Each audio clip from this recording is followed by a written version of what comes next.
Last season, they beat Bama. There's growing momentum, and people are talking about them being in the mix at the top of the SEC.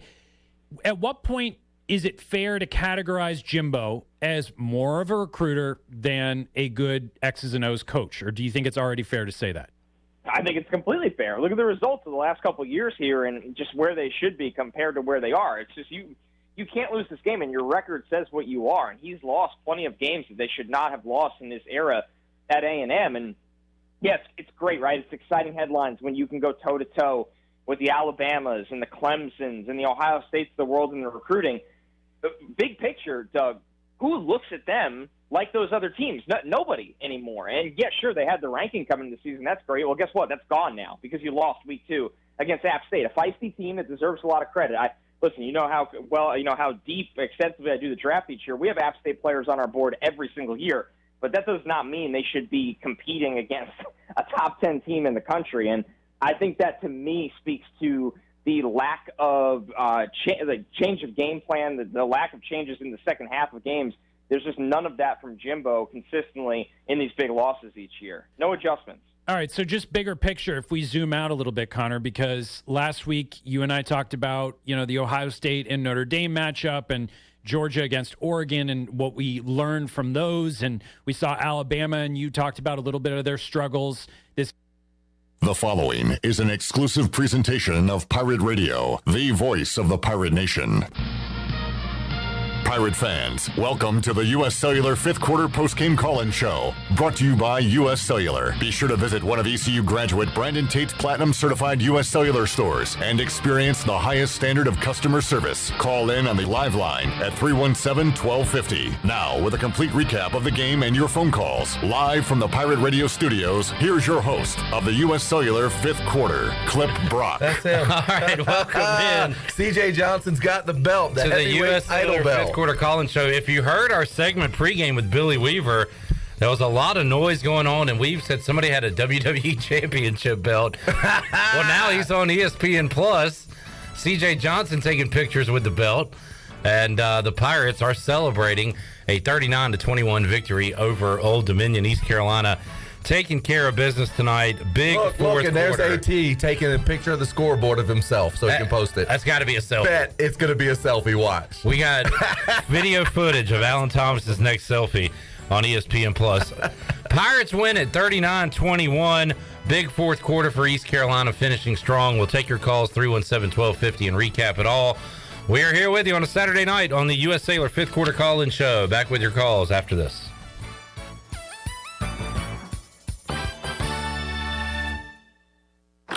Welcome to U.S. Cellular, where new and current customers choose any phone they want for free. Free? Even the one with 5G and lots of storage? Free. And the one with the latest everything? Free. At U.S. Cellular, any phone you see is free, whether you're a new or current customer. U.S. Cellular, America's locally grown wireless. Terms apply. See uscellular.com for details. This is Brandon Tate, owner and operator of Atlantic Wireless, an authorized agent for U.S. Cellular since 1997. Visit atlanticwireless.com to find the store near you. We go beyond the call. So, how does short points work? Well, at Jersey Mike's, 6 regular number 13s plus 3 giant number 7s equals a free regular number 13. So, Pepsi and Lay's now earn more points towards free subs. That adds up. Exactly. Download the Jersey Mike's app and earn rewards towards free subs with every sub, Pepsi, and Lay's you purchase. So, how does short points work? Well, at Jersey Mike's, 6 regular number 13s plus 3 giant number 7s equals a free regular number 13. So, Pepsi and Lay's now earn more points towards free subs. That adds up. Exactly. Download the Jersey Mike's app and earn rewards towards free subs with every sub, Pepsi, and Lay's you purchase. If you have family coming over this summer, the last thing you need is sweaty relatives. Guarantee your air conditioning system is ready to keep everybody cool. Call Delcor. Buy a new train system and make no payments until 2023. It's hard to stop a train. With inflation and high gas prices, you don't need another payment. So buy this month and make no payments until 2023. Go to DelcorInc.com or call 252-321-8868. Delcor, the service professionals. UBE and PirateWear.com is excited to offer Pirate Nation the largest selection of new ECU merchandise and tailgate supplies ever. UBE has the best prices in town, so that makes UBE your one-stop shop for all things ECU. UBE does daily restocks of Champion, Adidas, and Under Armour. Don't forget to bring your young Pirates in to plunder the Crow's Nest, which is the only kids store dedicated to ECU. Plenty of free parking uptown in Greenville. Visit them at PirateWear.com. Go Pirates! Are you ready for some football, Pirate Nation? Bud Light is America's favorite light beer and the official beer of the ECU Pirates. When planning your fun times this football season, be sure to pick up some Bud Light at your favorite retailer. Bud Light carefully brews their beer to be perfect for anywhere there's fun. Because when there's fun, Bud Light is there. Get ready to have fun this season, Pirate Nation, and always stay in the game and drink responsibly. Bud Light, the official beer of the ECU Pirates, and proudly distributed by Carolina Eagle Distributing since 1989. This is Touchdown Tony Collins, and you're listening to Pirate Radio, the voice of the Pirate Nation. You're listening to the U.S. Cellular fifth quarter postgame call-in show. Here's Clip Brock. All righty, East Carolina a winner tonight as Mike Houston talks on ESPN Plus following the victory over Old Dominion 39-21. Your final score. Clip Brock, Billy Weaver here in the Pirate Radio studios, taking your calls late into the night. East Carolina needed to bounce back. Wasn't the prettiest, 60 minutes of football I've ever seen, but the better team won, and East Carolina, when it mattered in the fourth quarter, got it done. Nice win tonight. Yeah, pulled away late, and of course, these are good teaching games. They really are. The ones where you don't play exactly the way you draw it up. I mean, there's some things that need to be polished, some things that need to be taken care of, but these are the teaching games. When you win, coaches can kind of get on the players and lean on them a little bit more and get things even better for next week. East Carolina wins it. Cover rather easily for those interested. They were a 12, 13-point favorite in today's game. So got it done tonight on the field. 317-1250 the number. We are also on Facebook Live, YouTube, and we are fat and happy thanks to Parker's Barbecue. Enjoyed a post-game meal right before we went on. Barbecue, chicken. They have chicken sandwiches, fish sandwiches back there, Brunswick stew, mac and cheese, hush puppies, corn sticks. What a spread. I got to stop coming here. Thanks to Parker's. I'm telling you, look. Thanks to Parker's BBQ.com. We're 2 games into the season. I've gained 10 pounds. You're catching up with me, Weave. It's not a good thing. All right, Chuck, David, hang on. We'll start tonight with Colin in Charlotte. Hey, Colin. Hey, how are y'all guys? I'm glad that we're kind of talking after a win this time, and I'm actually asking you guys how you're doing. I'm going to start with just a few negatives I saw, and then kind of roll into the positives, which were, in the fourth quarter, they were all over the place. Our special teams unit having 2 blocked point after attempts, that just can't happen, especially when you have a kicker who's coming off of a game that he did against NC State, trying to regain that confidence. But to have 2 blocks, none of that's really on him. It's all about blocking and stuff like that. So I hate that for Daffer, but, at the same time, he had a strong game, so I'm happy for him. I was struggling with the decision to not try and get points right before halftime, just kind of rolling through and just kind of going into the half complacent with the lead that we had. Kind of took our foot off the gas, and I don't feel like we're the team yet to do that. But at the same time, needless to say, we had the lead, so who cares? That's where we want to be. And I guess right in the third quarter where we didn't rush up to that third down and try and just get a play that kind of led to the fourth down and the turnover on downs. But needless to say, that's too many negatives. I'm sorry. I'm not trying to rain on the parade. We won. It was a scrappy game. This is East Carolina football. That's exactly what I expect. I expect us to play 4 quarters worth of football. Our wideouts are the real deal. These guys who came in, these transfers, they're awesome. Keaton and Rajay getting these long runs and outrunning Robert Kennedy. It was just a bittersweet thing to watch him just get burned down the edge. And then Marlon Gunn right there at the end. And then last thing I'll say, I think Malik Fleming's, he's a hell of a punt returner. He's got a natural instinct. He's got a knack for the ball. And I guess I'll leave you with this last one. How is Jeremy Lewis getting a targeting review for that, but we couldn't get one last week on Keaton Mitchell getting blown up right in our own end zone? Again, I appreciate y'all's forum. I thank you for everything you guys do. I'll hang up and leave it to you guys. All right. Hey, Colin. Yes. Thanks for calling. No, thank you. All right, we got it.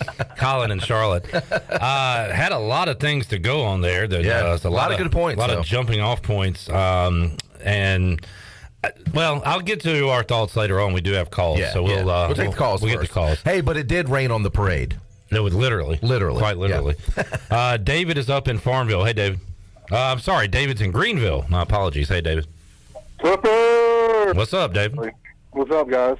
What's up? Real fast. I can't believe anybody's calling to complain about anything. But hey, I want. You ever heard the show before? Is this your first time listening? This ain't my first rodeo. Well, hey, look, I was just going to say it's kind of funny how we had it was so hot last week, and we had no water, and it rained like halfway through the game. So I thought that was pretty funny. Shout out to God for providing the water today. Yeah. Hey, you know what? I actually had an opportunity to bring my own water into the stadium for the first time. Then I started thinking about it. I was like, wait a minute. Last week, I had brand new water as I'm going into the stadium. They make me throw it away, and then they don't have enough water for me to buy from them. How dare you? How dare you? Let's focus on this week. Pirates are 1-1. We're talking about water. Sorry, I got off track. Yeah, no problem. But hey, look, I do got to complain about something, and it's a huge pet peeve I've always had ever since I've been associated with ECU and football. Whenever there's an interception, why do we play jump on it? That's for a fumble. Nah, I guess they do it for a turnover. For every turnover. I hear you. I mean, if you want to get technical, what song should we play on a pick? I mean, I don't know. I think we need to bring Lamb back in and ask him. I mean, it worked this time. Let's try it again. All right. Well, I'm going to think on that. We got to think of a good interception song. It seems like it's awkward. Like I have little kids and they're like, jump on. I'm like, don't jump on it, guys. That's for fumble. All right. Five more for boy eligibility. Have a good night, boys, and go Pirates. All right, we'll count them down. 5 more to go, and we're going bowling. All right, Chuck is up next in Charlotte. Hey, Chuck. Hey, thanks for taking my call. So, a couple of ugly games. One didn't go our way, and this one definitely did. I usually talk about the offense. I've called in a couple of times, but I just see a lot of good things happening on the defense. Back in the Scotty Montgomery days, it seems like we were using all kinds of crazy exotic blitzes and stuff, and they would work for a while, and then they wouldn't. And I even saw that, with this team. But it seems like these last 2 games, we've just been lining up and rushing 3 or 4, getting decent pressure. I feel like we've fixed a lot of things that were problems in the past, and we've sort of taken the ceiling of the past, and I think Mike Houston is making that the floor now. And so I'm really encouraged with the last 2 games that I've seen. I think we're going to see some of the best East Carolina football that we've ever seen the rest of the season. But, man, this is a pretty weird football season so far, don't you think? So there's no telling what we're going to see from here on out. But this was an entertaining game, particularly that fourth quarter. What did y'all think? Yeah, it was, and good to flex the muscle there in the fourth. That's what the better team on the field is supposed to do, dominate. We say no quarter, and we brought it today, Weave. Yeah, and that's the thing is there are a lot of teams like Old Dominion that will go into a game as a heavy underdog. They're going to give you a fight for 1, 2, sometimes 3 quarters. But like you said, Clip, that's where the better team has to step up in the fourth quarter, show their athleticism, their bigger, faster, stronger mentality, and put teams away in the fourth quarter, and that's what East Carolina did. Actually, East Carolina started to put them away in the third quarter. So after that first touchdown drive from Old Dominion to start the second half, East Carolina took control from there and then pretty much kept their foot on the gas pedal, except for that last touchdown. I don't like didn't like that one much either. But all right, Bryce likes these later start times for East Carolina. He's out in L.A., not a Nooner fan, but he can actually catch these. Bryce, how you doing out there, buddy? I'm a Nooner fan. Oh, well, a Nooner is 9 a.m. for me. So Yeah. I know the time zone. Nobody got that. Sorry, and I'm walking into this giant party here in LA. So, but hey, I was able to report this, and it reminds me of the Skip Holtz days where we always had that really cool calm that the second half. We knew we were going to have everything. The adjustments were made.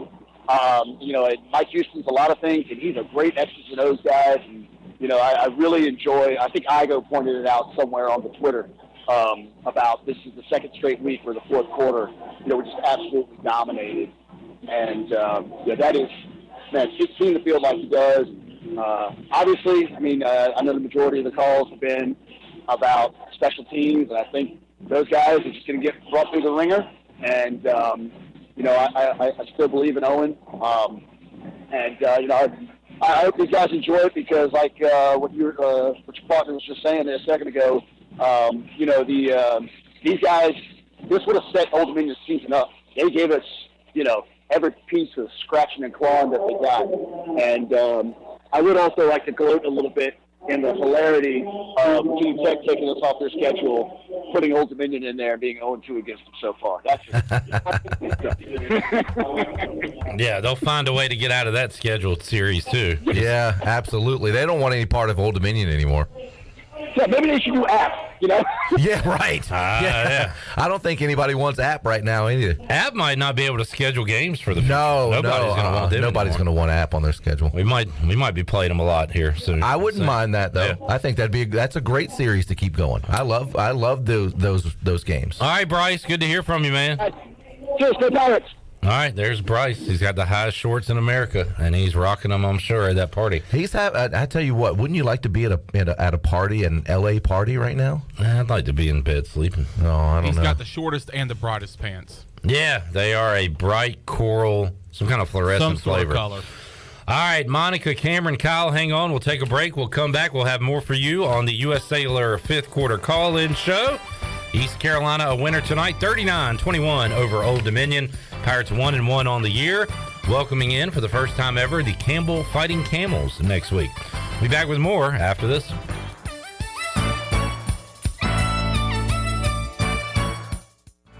It's bow time. Why are Bojangles Chicken Supremes called Supremes? Well, with golden crispy chicken tenderloins this juicy, tender, and full of bold flavor, what else would you call them? Superbs? Nah, that would be weird.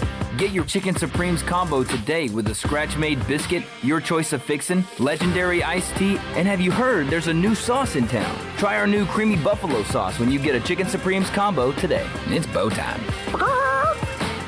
I can't think of anyone who doesn't love a clean car, but how often do you actually go to the car wash? Does it take too long, or maybe it's just not a very nice place? Tommy's Express changes everything. Our wash is bright, inviting, clean, and fast. I love the flat conveyor belt. So easy to pull onto, much smoother ride, and safer for my car. And when you join Tommy Club, you can wash as often as you like for one low monthly price. I save money and time. We're Tommy's Express. At the corner of Greenville Boulevard and Red Banks Road, Greenville.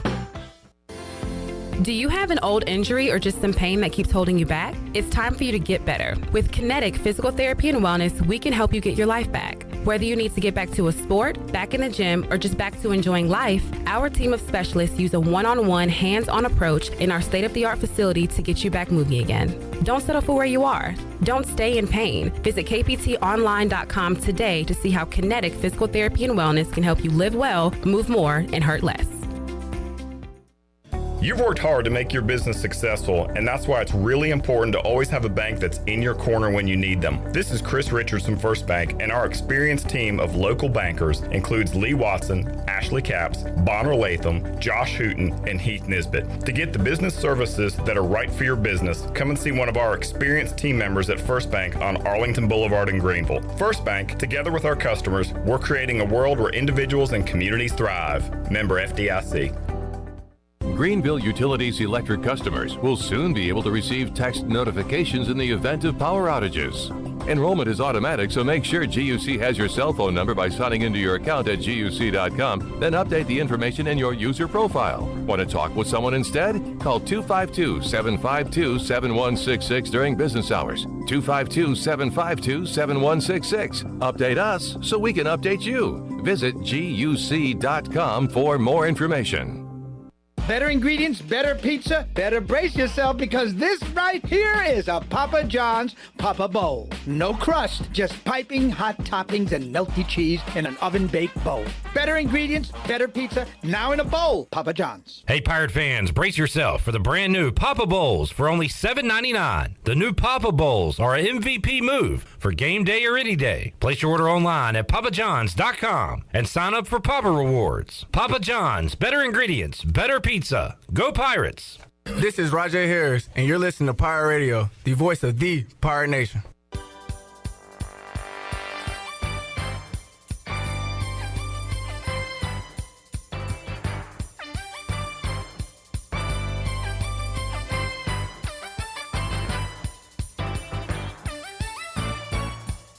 You're listening to the U.S. Cellular fifth quarter postgame call-in show. Here's Clip Brock. Back with you. 317-1250 is the number on the Pitt Electric Live line on the U.S. Cellular fifth quarter call-in show. Got Kentucky, Florida on Kentucky with a 23-16 lead in the Swamp as they wind down the third quarter on the Buccaneer Music Hall scoreboard presented by Da Buck. Keep you up to date on some scores. How about earlier today, Alabama needing a field goal at the end to beat Texas. App State wins at Texas A&M. Houston played in double overtime. They were in triple overtime last week. Double overtime today. They lost to Texas Tech. Been a wild Saturday in college football. All right, 317-1250. Kyle, Cameron, hang on. Let's go to Monica in Greenville. Hey, Monica. Hey, guys. Who wants to be in L.A. at a party when you can be in Greenville after a pirate win? G. Vegas. Exactly. I don't know. You haven't looked around here. Ain't a whole lot of partying going on in this place. Well, now, there will be some in downtown Greenville tonight. That's for sure. Anytime the Pirates win, there's a party in Greenville.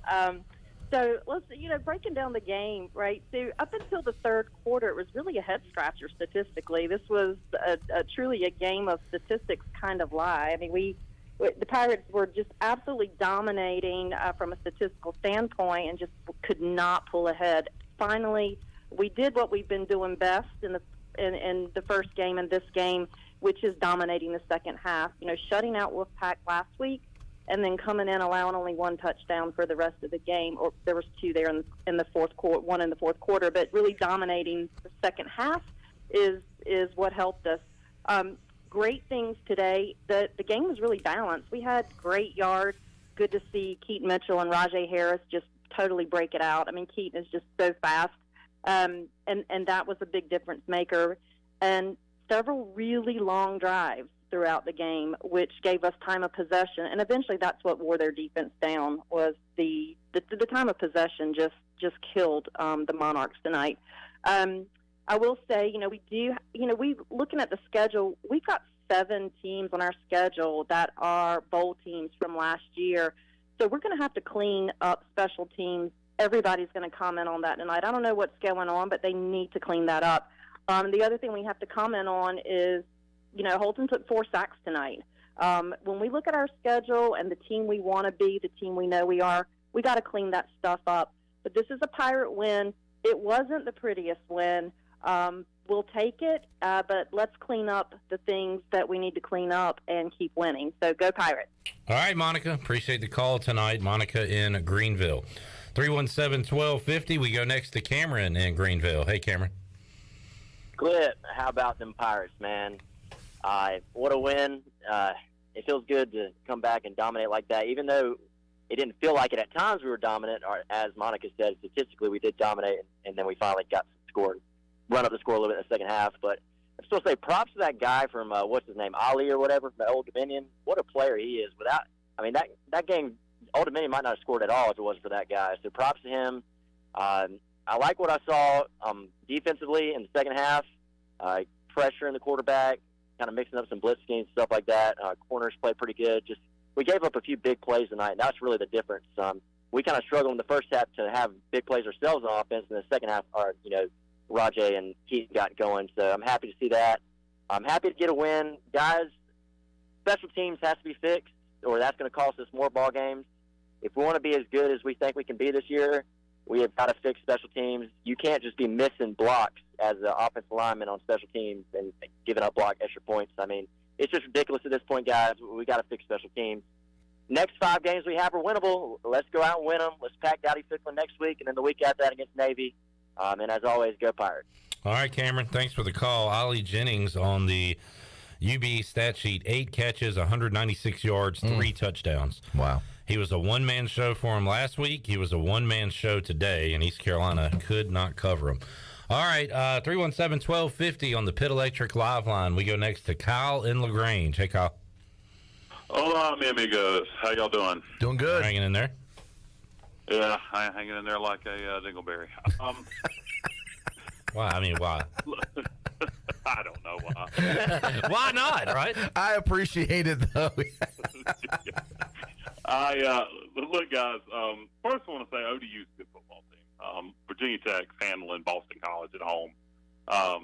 They're a good football team. I think what this transfer portal has done unintentionally by the Power 5 is create a lot of parity in college football. When you look at what Marshall did today, you look what Appalachian State did today, you look San Jose State hanging with Auburn. I think the transfer portal has created a lot of parity in college football, and now with the new 12-team playoff, it'll be even more parity. The NIL is the only thing that's kind of going to keep it from being what it should be, but that is what it is. That's big picture stuff. I told everybody all week, Clip, that Old Dominion led the nation in block kicks last year. Yeah. They blocked 6 field goals, 4 punts, and 17 starters back. They were bowl team last year. I thought this was going to happen. Thankfully, we were able to overcome it. Our depth and just the way we play football so physically took a toll on them. You could see we wore them out. And, this is a team that, like I said, handled Virginia Tech last week, who I think a lot of people didn't give them enough credit for that win, and they're handling BC at home. So I'm repeating myself, but nonetheless, just happy to see the Pirates win, guys. So, got this one behind us, Campbell next. Got a chance to get on a winning streak here. I don't know how good we can be. I think we can be a pretty good football team. I think we can compete for the conference championship. But we do have to clean up special teams. Despite Old Dominion being a very good kick blocking team, no excuse to have 2 PATs blocked in one game. And for the fans, I heard I wasn't at the game tonight. I heard a lot of fans talking crap about Owen from what I've heard from other people at the game on those blocked PATs. He didn't have a damn thing to do with those blocked PATs. I think anybody, listening to this probably knows that. It's the casual fan that's going to blame him for that. He made his 2 field goals he tried, so good on Owen for bouncing back. Guys, I'm going to ask Pirate Nation, if you're out there listening, Surgery Monday at Vidant, ECU Health, whatever the hell it's called now, for the colon cancer. Wish me prayers, thoughts, positive vibes, whatever you got. Send them my way. Go Pirates, and hopefully I'll be back home to watch Campbell next weekend. All right, Kyle. Hoping the best for you, man. Absolutely praying Appreciate for you, Kyle. calling in. Hey, I've got a few things to say about the kicking game and Owen Daffer in particular. First of all, I thought it was wonderful that East Carolina, that the first points of the game were scored by Owen Daffer. Second, there was a penalty. I think it was a false start after the second touchdown? Yeah. Moved back, so it was a long extra point. Before Owen lined up for that, at the other end of the field, the Boneyard very loudly was chanting, Owen, Owen, Owen. So the student section was 100% behind him. Third point that I will make, after the second blocked extra point, I did have somebody that I could hear behind me in the stand saying something that, that guy's got to go, blah, blah, blah. I actually turned around and said, that's not on him. That is not on him. First of all, after the second, you had an ECU offensive lineman laying on the ground who just got bull rushed up the middle. That is a very good defensive team, defensive line. I mean, they got to Holt Nailers 5 times. Obviously, there are some of those same guys on special teams that are playing on that defensive line. They make a living at that. That's what they do. There's a part of that they've kind of taken from Virginia Tech. Virginia Tech played beamer ball. They made it a point to be very good and special teams. And Old Dominion has taken a little bit out of that playbook. So I don't put any of that on Owen Daffer. I think he had a heck of a game tonight, and the students are behind him 100%. Like you guys were saying, somebody was saying earlier, it's just one or two of the people that, maybe it was Clip, you said the casual fan that just doesn't know any better. Yeah, well, Kyle said it. Yeah, I'll agree with it. We made it a point to be really good on special teams too. We just haven't yet. True. We gotta put the work in. Yeah. All right. Let's go next to Gustavo in Charlotte. Hello, Gustavo. Hey, Clip. Long-time listener, first-time caller, ECU graduate class of 96 here. Big fan of the program. Thanks for having me on. Hey. Last week I heard someone call in. Why are you doing this? Really good point after the UNC Raleigh game. They said that Mike Houston had these boys roving. Clip. He said he had the Pirates roving. And I flick on the television tonight, me and the white Teresa here, and I'll be darned if that handsome, anonymous, charming gentleman, I think he may have had a point or three. And I just have a feeling that the next time you hear from that charming, anonymous, handsome, could be anyone gentleman, the Pirates are going to be knuckle deep in a winning streak. And I think that they're going to be marching along to an American Athletic Conference championship game in Greenville, North Carolina, hosted by the Pirates of ECU, and they're going to go on to win that and play in the New Year's Six Bowl. And Clip, again, first-time caller, a little nervous here, but if I could leave you with a note, we've got to hold on to what we got.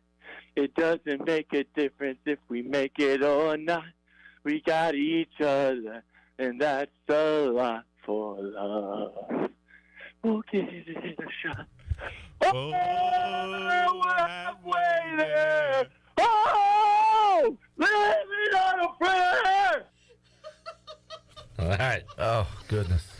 That is Gustavo in Charlotte, referring to Atticus in Charlotte's call. Atticus. Thank you, Gustavo. Good to hear from you. All right. Knuckle deep. Oof. 317-1250. Why did he have to say that? Why was he whispering and then... I don't know.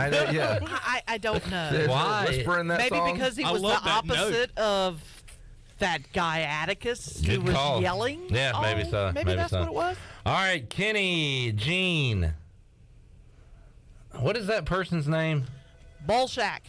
Yeah, I remember he called last week. Bullshack called? Bullshack. Yeah. I don't remember. That's the one that I had to cut off last week. Uh-oh. If my memory serves correctly. Oh, good. Let's see what happens this time. Hopefully he behaves himself. All right, we'll take a timeout, come back, get to those calls on the U.S. Cellular fifth quarter call-in show. Pirates a winner tonight over Old Dominion. Back with you after this.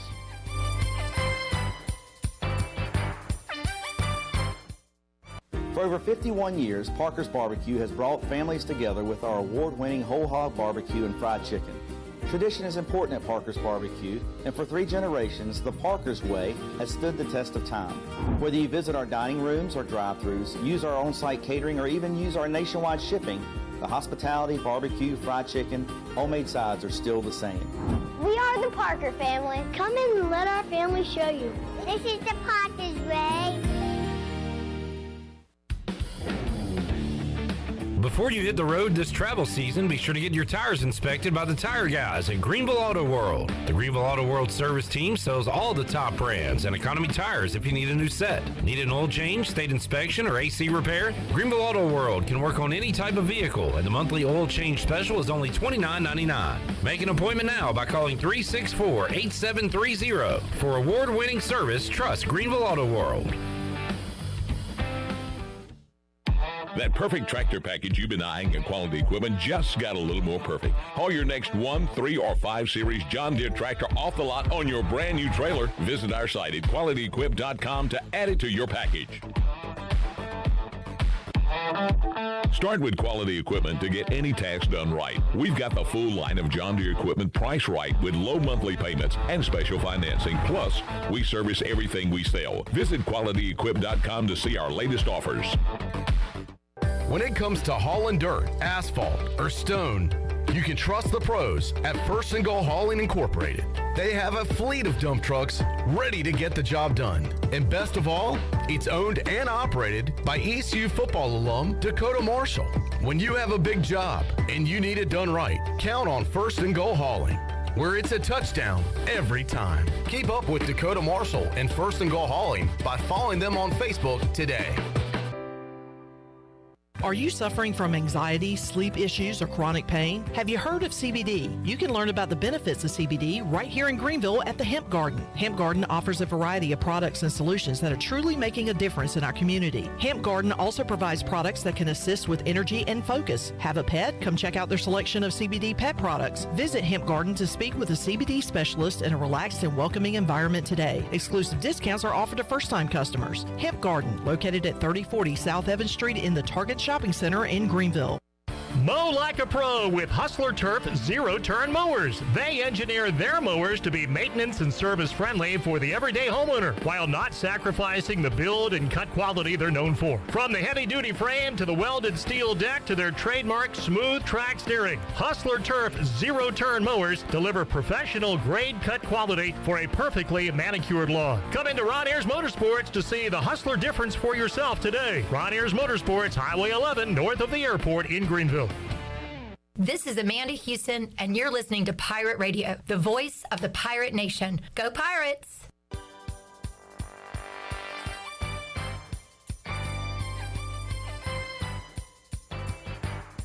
You're listening to the U.S. Cellular fifth quarter postgame call-in show. Here's Clip Brock. All right, lines locked and loaded here after a Pirate victory over Old Dominion 39-21 on the U.S. Sailor fifth quarter call-in show. Thanks to Parker's Barbecue providing the pregame and postgame food today. And you can check them out, parkersbbq.com. Make it a Sunday hit.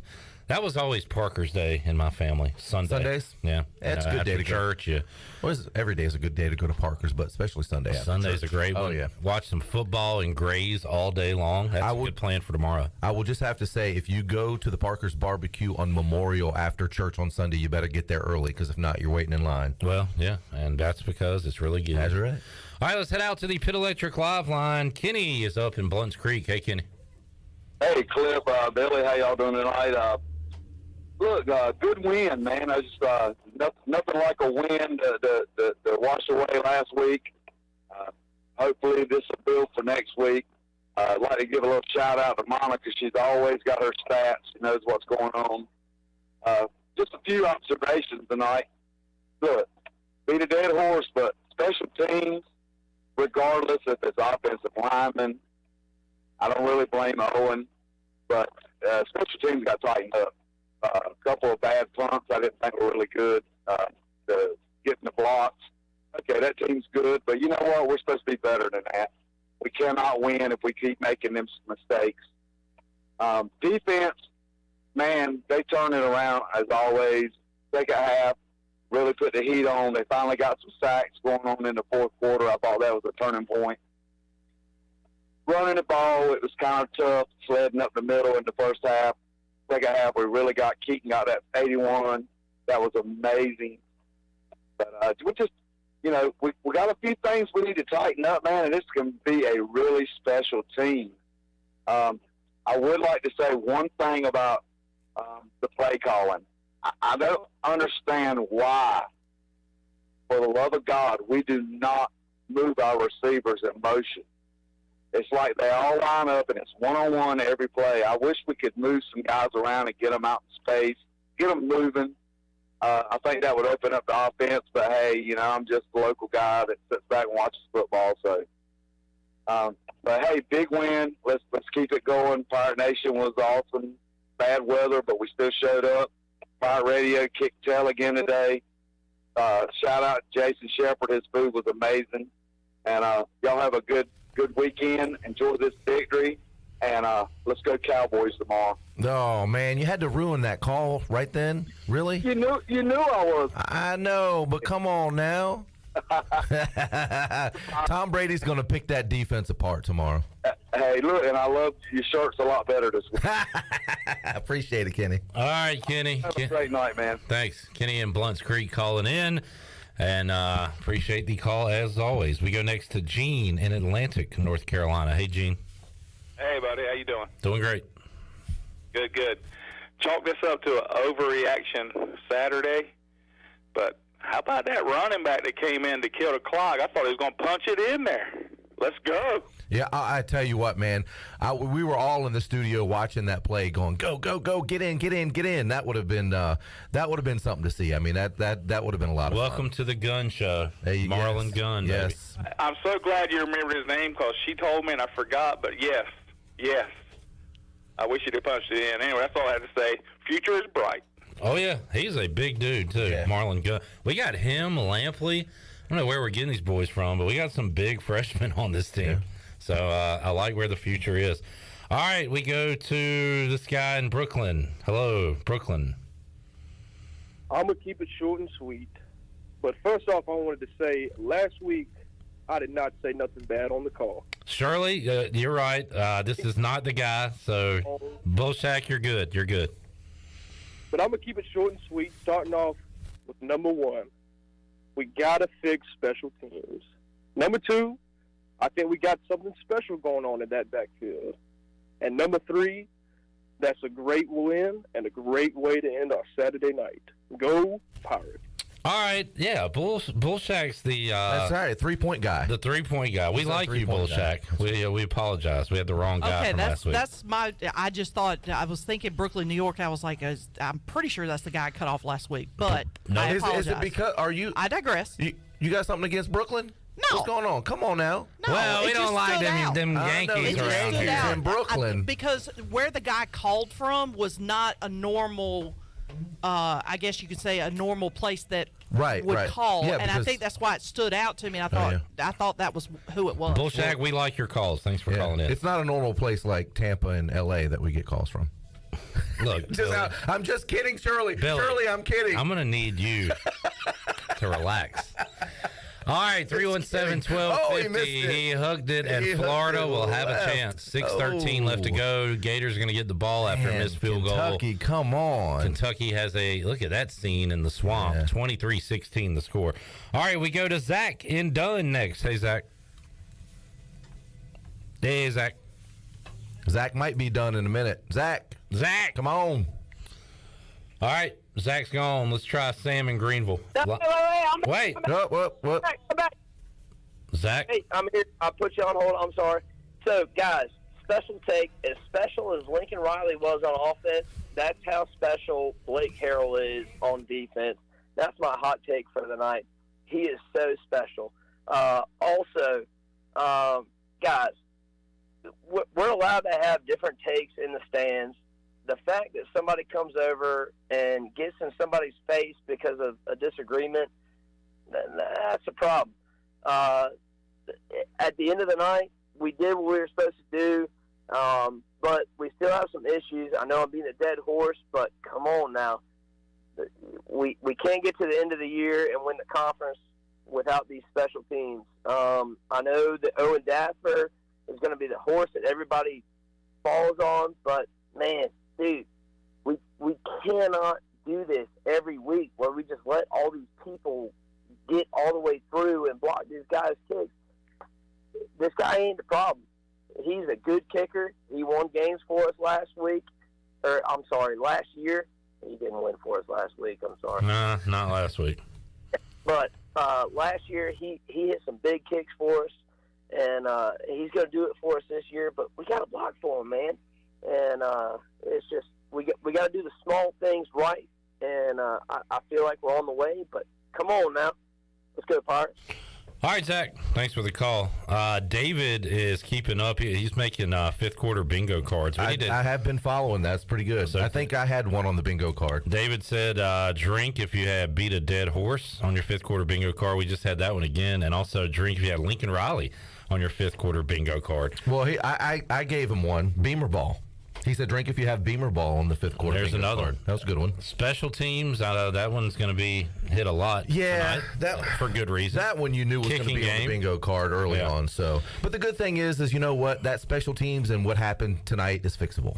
I hope so. I think it is. All right. Gabriel, Chris, Sam, hang on. We will go to break. Don, you hang on as well, as just like last week. we just get rolling. We have 4 lines, and they've been locked pretty much the entire time. So we'll keep it rolling here on the U.S. Cellular 5th Quarter Call-In Show and have more of your calls when we return after this.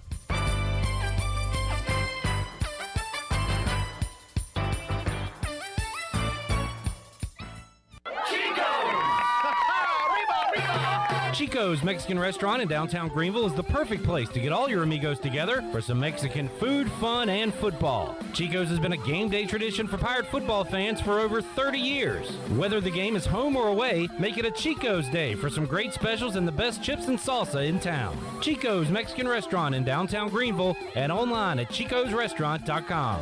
Go Pirates! This is Dr. Hasty from Orthopedics East and Sports Medicine Center. Our practice has been caring for the athletes at ECU and the residents of Eastern North Carolina for more than 35 years. Whether it's treatment for your sports injury or it's time for that joint replacement, Orthopedics East provides the latest in operative and non-operative orthopedic care. We also offer on-site physical therapy and MRI services, as well as a walk-in urgent care on the weekends from 10 a.m. to 2 p.m. Call us at 757-BONE or visit us online at orthoeast.com. Go Pirates. Hey Pirate Nation, Lindsey Gray here with Carolina Caliber. In 1960, my granddaddy started his firearm business right here in Eastern NC. Still family owned and operated, we have the area's largest selection for outdoor shooting sports and accessories and are one of the nation's top firearm dealers. At Carolina Caliber, we have everything you need from hunting, home defense, and personal protection, including a wide variety for ladies and youth. We buy, sell, and trade. It's a time-honored tradition. Visit us at Carolina Caliber on Fire Tower Road in Winterville. Beauty Bar Medispa wants to know if you are ready to fall into beauty. October 7th through the 14th, all services and products will be on sale. Botox, filler, painless laser hair removal, facials, RF microneedling, rejuvenating laser treatments to treat brown spots, wrinkles, texture, veins, and skin tightening. And now, the only facility in the area to offer non-surgical under-eye fat pad treatments. BeautyBarMedispa.com, Red Banks Road, Greenville. Go Pirates! Here today with Jeff Stein from Brown & Wood. Jeff, how's the service department? Service is going great. Like I told you before, 2022 is a year of the customer. We've been voted #1 dealership in Greenville for 3 years in a row, and there's a reason why. For service, we still offer free pickup and drop-off, so we're trying to make it super convenient for the customer. And right now, our customers are repairing their vehicles more than ever. How can people make a service appointment? They can go to brownandwood.net or dial 355-6080. Christie's Europub is the perfect place to relax, grab a bite, and enjoy a drink. Located in the heart of Greenville and just a few blocks from ECU's campus, Christie's offers lunch, dinner, and late night with live music every Sunday. Come and have brunch Monday through Friday from 11 to 3 or Saturday and Sunday from 11 to 4. Scratch cooking takes time, so relax and enjoy a pint at Christie's Europub today. For the latest information, check them out on Facebook, Twitter, and Instagram or visit them online at christieseuropub.com. This is Carson Wissenhunt, and you're listening to Pirate Radio, the voice of the Pirate Nation.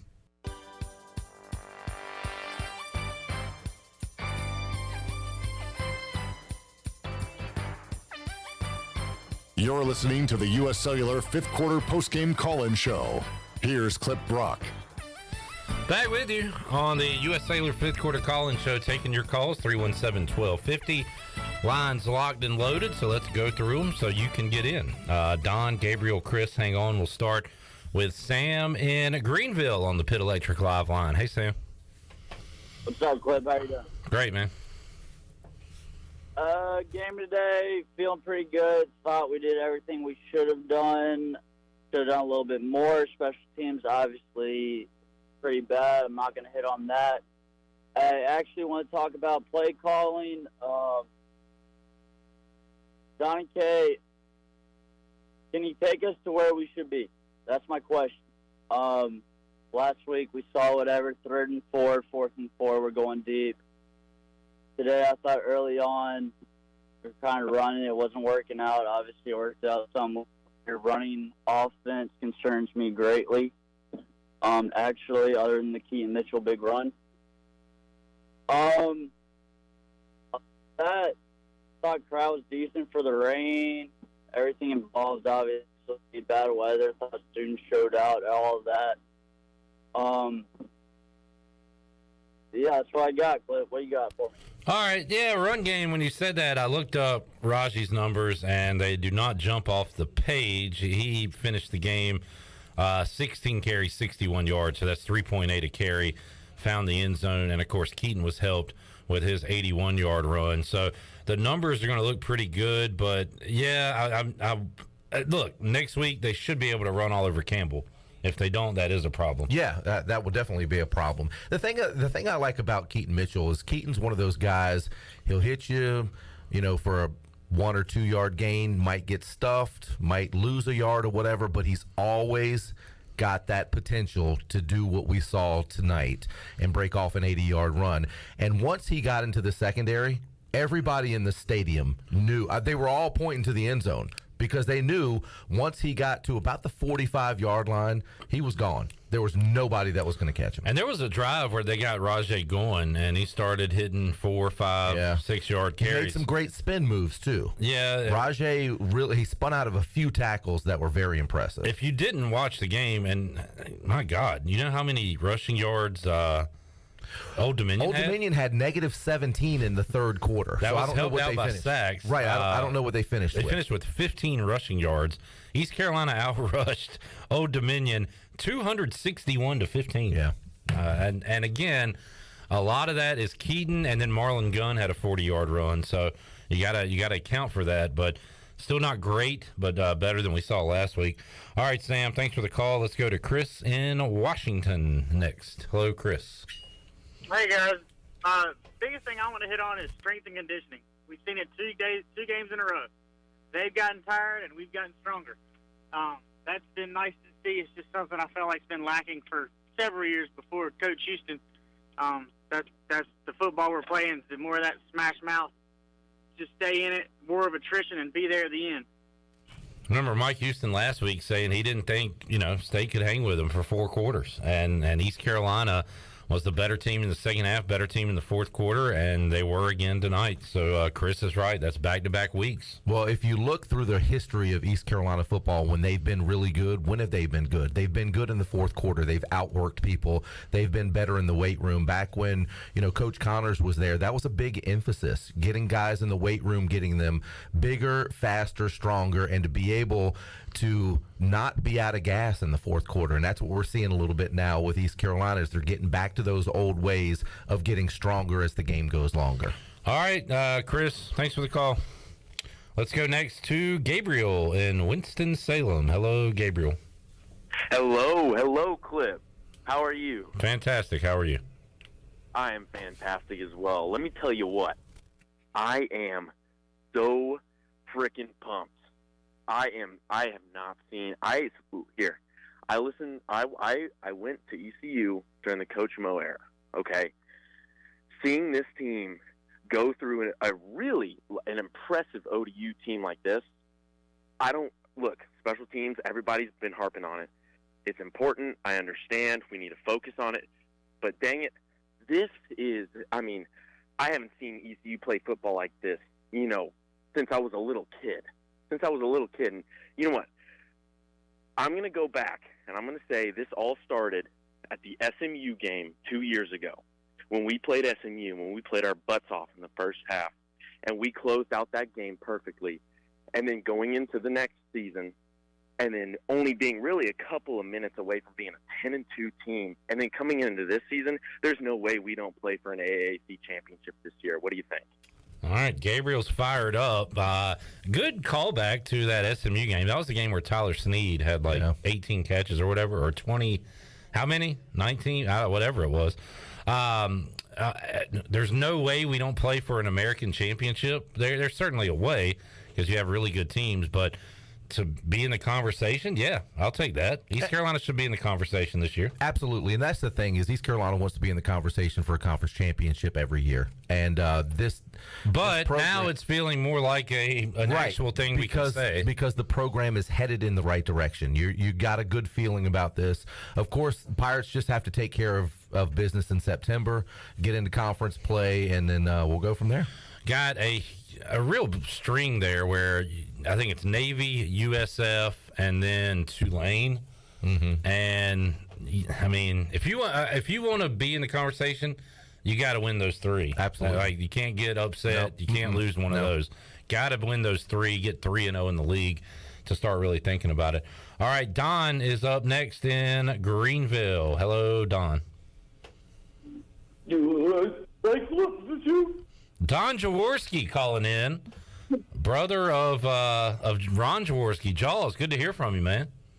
Hey, how's it going, Cliff? What's going on, Big Weed? Got told to Shirley earlier. How about the Pirates? They look good, Jaws, man. Did you watch the game tonight? I did, Cliff. I've actually watched the last 2 games. And, I'll get to that. But first of all, the caller that called in singing John Bon Jovi, the legend up here near Lackawanna, do you guys have caller ID? Because he needs to call every game, every night after his games. I got a feeling we'll be hearing from him throughout the season. Yeah, I think so. I think we're good there, Don. Good. If you don't have caller ID, I have it still, star 69. You can read the number to call. Star 69 is still a thing? That has got to make the bingo list right there. Star 69. I didn't know that was still a thing, Don. David, if you don't put that on there, you're done. You're banned forever.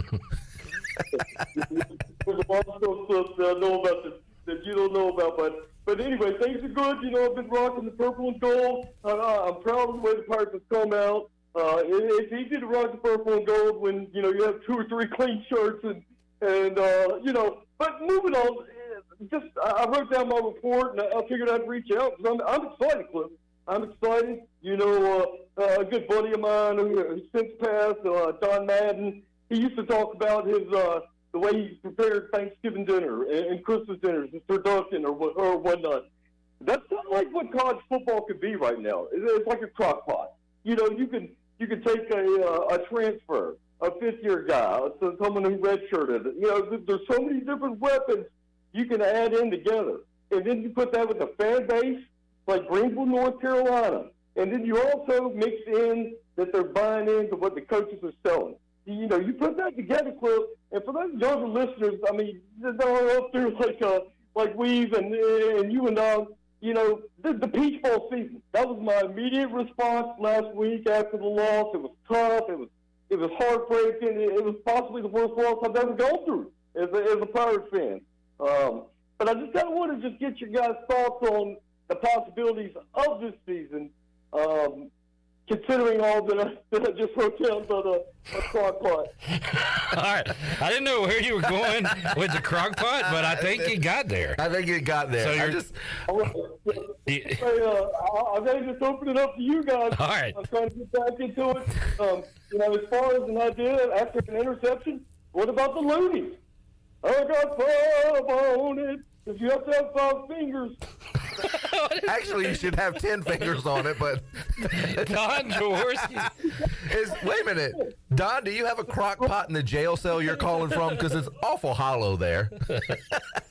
Sounds like you're calling from a big, giant crock pot. I know, right? Yeah. Or a big tin can. All right, there's Don Jaworski. Jaws, great to hear from you, man. He is the brother of Ron Jaworski, according to him. We have not verified that.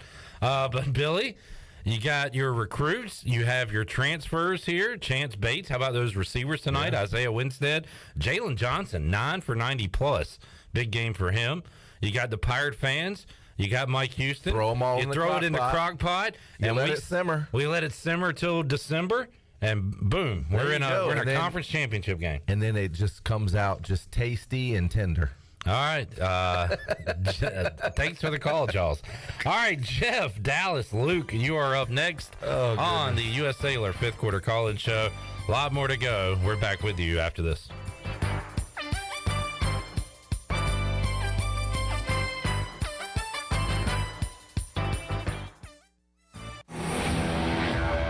The best burgers around.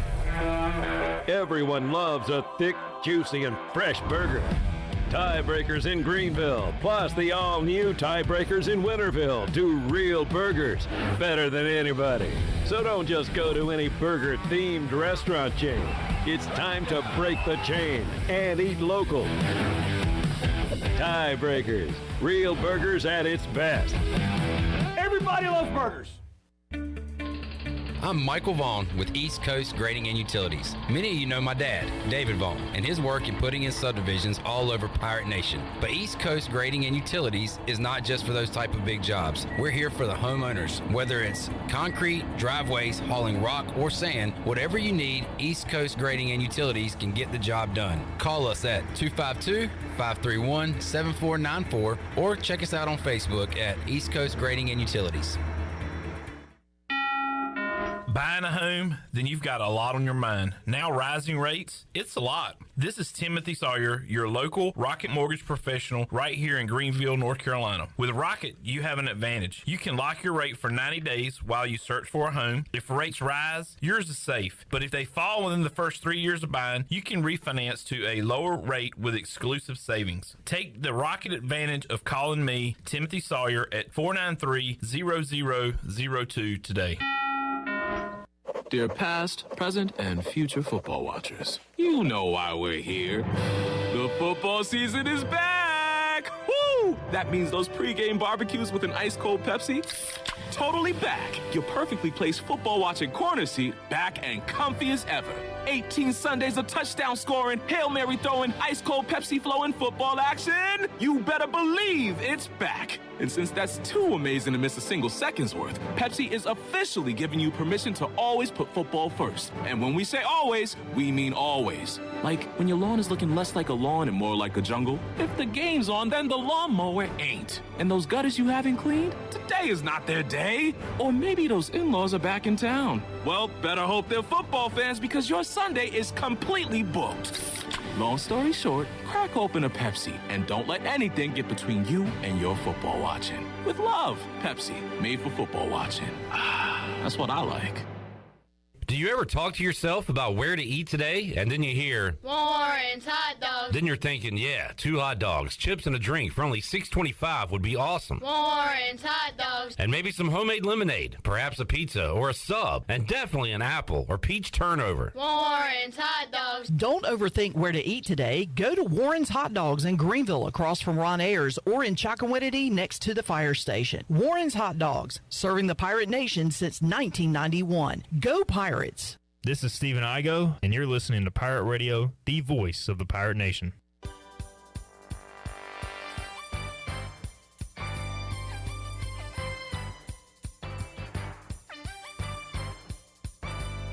You're listening to the U.S. Cellular 5th Quarter Postgame Call-In Show.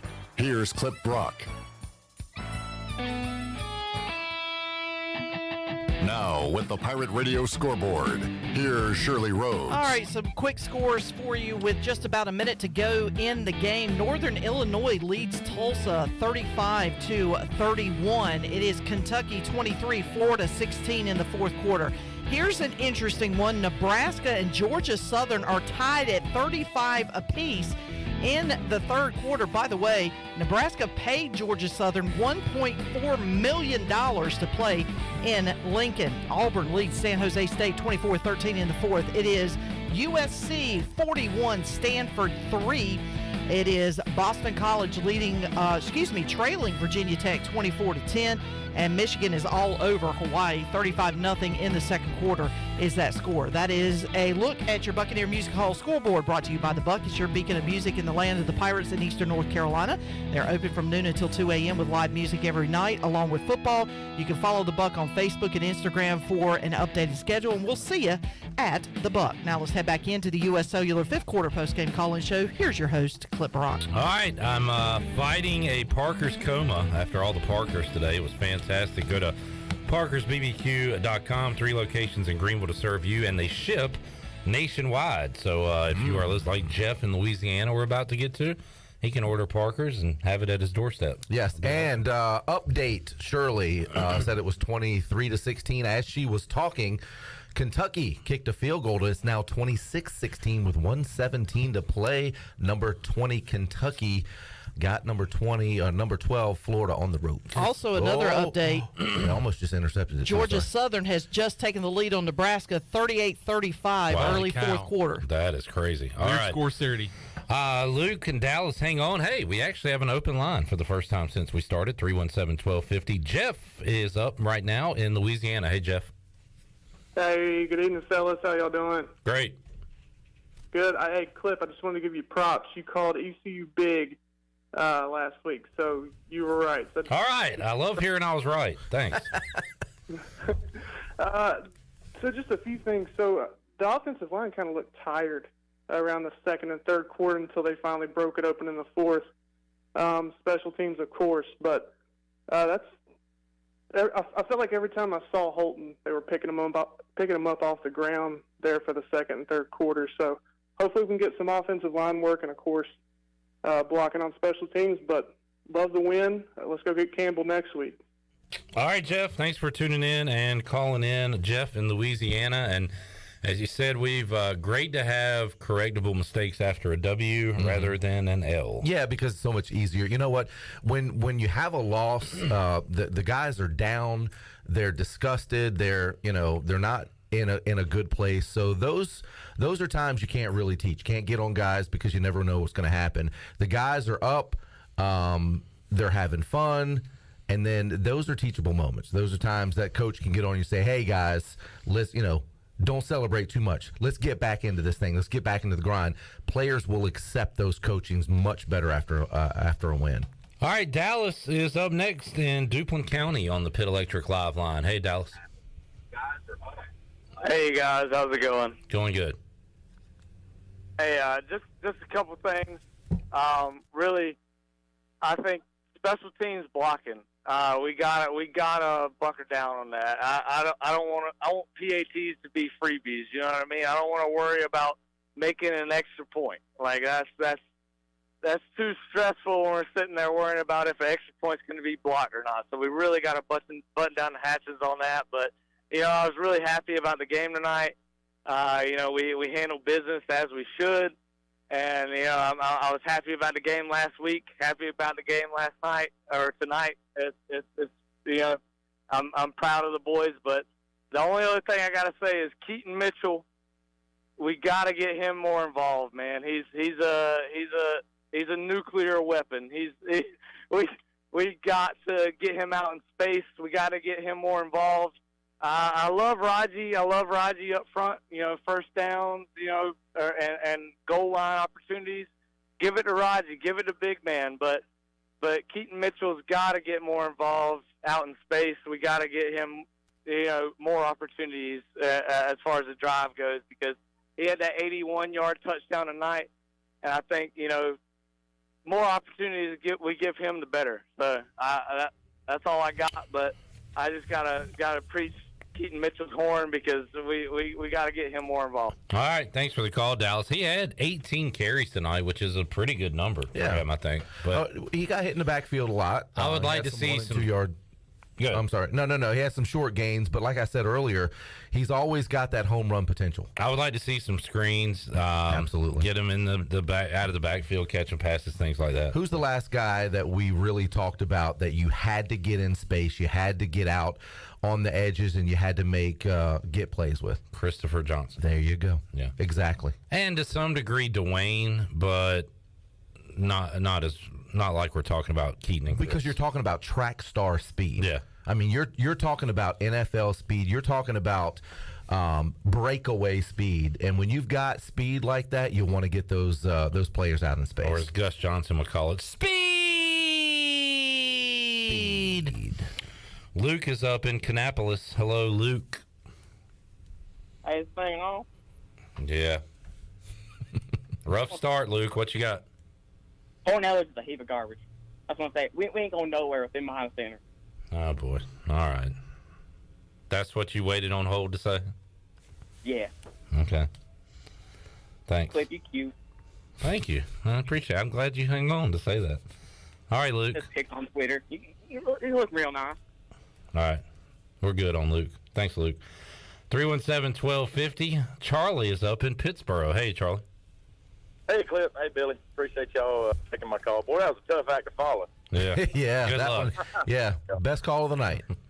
Yeah. Well, I got a couple things to say. I know I'm not the first one to say it, but the offensive line play, blocking on both regular offense and special teams has really, really got to improve. And I'm not an X's and O's guy by any means. I played offensive line in high school, and I pay attention to that. But You didn't have to pay attention too hard to see that we were getting blown off the ball a lot on just regular offense. They were putting a lot of pressure on Holton, and I really wasn't expecting that. I was pretty happy overall with the offensive line play. Aside from special teams last week, but kind of felt like we took a little bit of a step back on that this week, and I hope they can clean that up. But there are two positives that I want to mention. The first thing has to do with Owen Daffer. From where we were sitting in the stadium, every time he came out on the field today, the fans were standing up, were cheering, clapping, and showing support for the kid. And so I was really happy about that. I personally didn't experience anybody being negative towards him tonight, which I was happy about. Another thing I want to say that I noticed towards the end of the third quarter, when the score was still pretty close, it felt like to me that Old Dominion was getting frustrated, and because a lot of things they were trying wasn't working, and they were just becoming less disciplined. They were being more chippy and talking more trash on the field, more penalties, and that's when I kind of started thinking, the wheels might come here soon. So I just wanted to make a point that in that lost their heads, and it seemed like our boys didn't, which is a sign of a good football team, and that's what you got to have to win games. But I'm happy about this one today. I would have believed the final score if you'd have told me, but I wouldn't have quite believed how we got there. But a W is a W, and I'm happy about it. So thank y'all for taking my call. I'll be there next weekend. Go Pirates. Yeah, a good call, Charlie. And on the UB stat sheet, there are the score itself and really some of these rushing numbers and everything. It looks a little deceiving. It was kind of a strange game. The better team did win. That was good to see. As far as Charlie saying that they were getting frustrated, and maybe it's not a frustration thing, but Billy, just to bring it on the air, you said their receiver, Jennings, was yapping the entire game. Yeah. And I tell you what, when you have 200 yards and 3 touchdowns, I guess you can yap a little. Yeah, but it wasn't just him.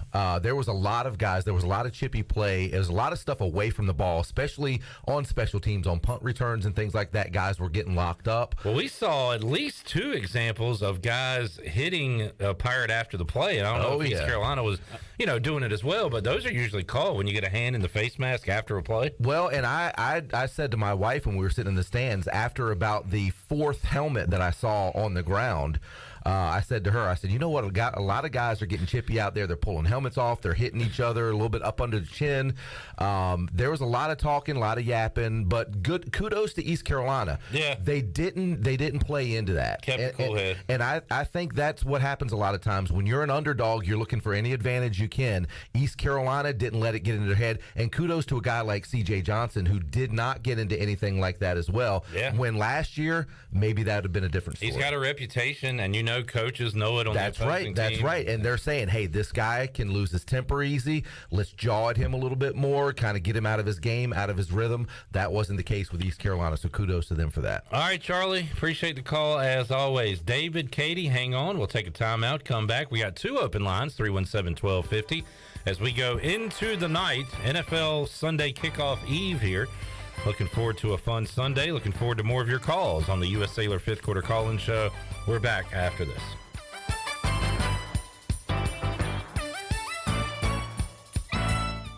The Buccaneer Music Hall is your beacon of music in the land of pirates. The doors open at noon, 7 days a week. And the Buck has live music every night, along with football. Monday is open mic night, the first Monday of each month. Tuesday, it's karaoke with DJ Captain Morgan. Wednesday, it's acoustic night. Thursday, it's the dance party with DJ Kid Scene and live music every Friday and Saturday night with the best bands on the East Coast. Follow the Buck on Instagram for information and schedule of events. This season, party like a pirate at the Buck. Be sure to check out David Price Construction for all of your commercial or custom residential renovation and building needs. Run by ECU alumni, David Price Construction specializes in commercial projects, maintenance on facilities, and large-scale residential renovations and additions. Proud to be voted the Remodeler of the Year by the Home Builders Association of Raleigh-Wake County in 2018 and Best Business Commercial Remodel Project winner for 2020. David Price Construction, the proud ECU Home Services partner. My whole business just went up in flames, but my agent was there before the fire was out. We started a plan. I've got 25 employees who could be out of a job if we didn't get this place running again. My independent agent and auto owner's insurance, they made sure we didn't skip a beat. I I mean, we didn't miss a single payroll. That's incredible. For whatever lies ahead, we're always there. This is Jeff Gibson with Town Insurance in Greenville. Call me today at 756-8300. Go Pirates! Hello, Pirate Nation. This is Kyle Gaines at Washington Chrysler Dodge Jeep Ram. We are growing, so is our service department. We're adding more space to provide a faster, more affordable service for you. Come sit down with our team and let us customize your next Jeep or truck. Have the freedom to pick out your own lift, wheels, and tires and more.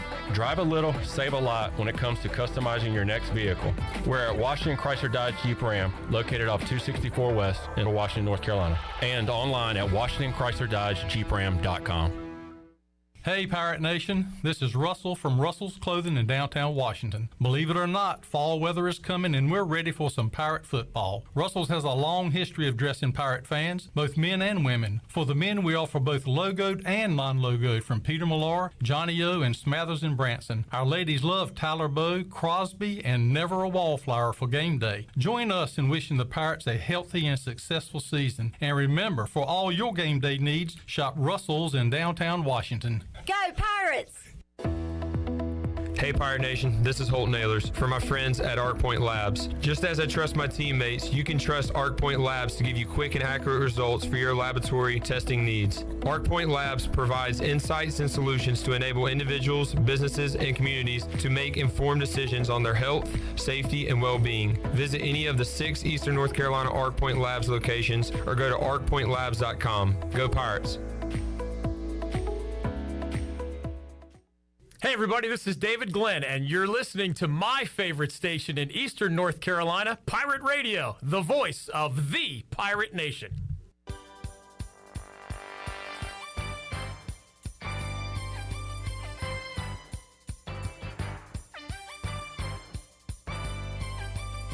You're listening to the U.S. Cellular fifth quarter postgame call-in show. Here's Clip Brock. We roll on. Shirley Rhodes, the Chan man. Saw C.J. Schaefer, the big dog, back from the post-game press conference. Billy Weaver to my left as we celebrate an East Carolina victory tonight over Old Dominion, 39-21. Pirates a winner. Let's continue on with the calls as Josh, Carlos, Katie, you are on deck. But right now we go to David in Farmville. Hey, David.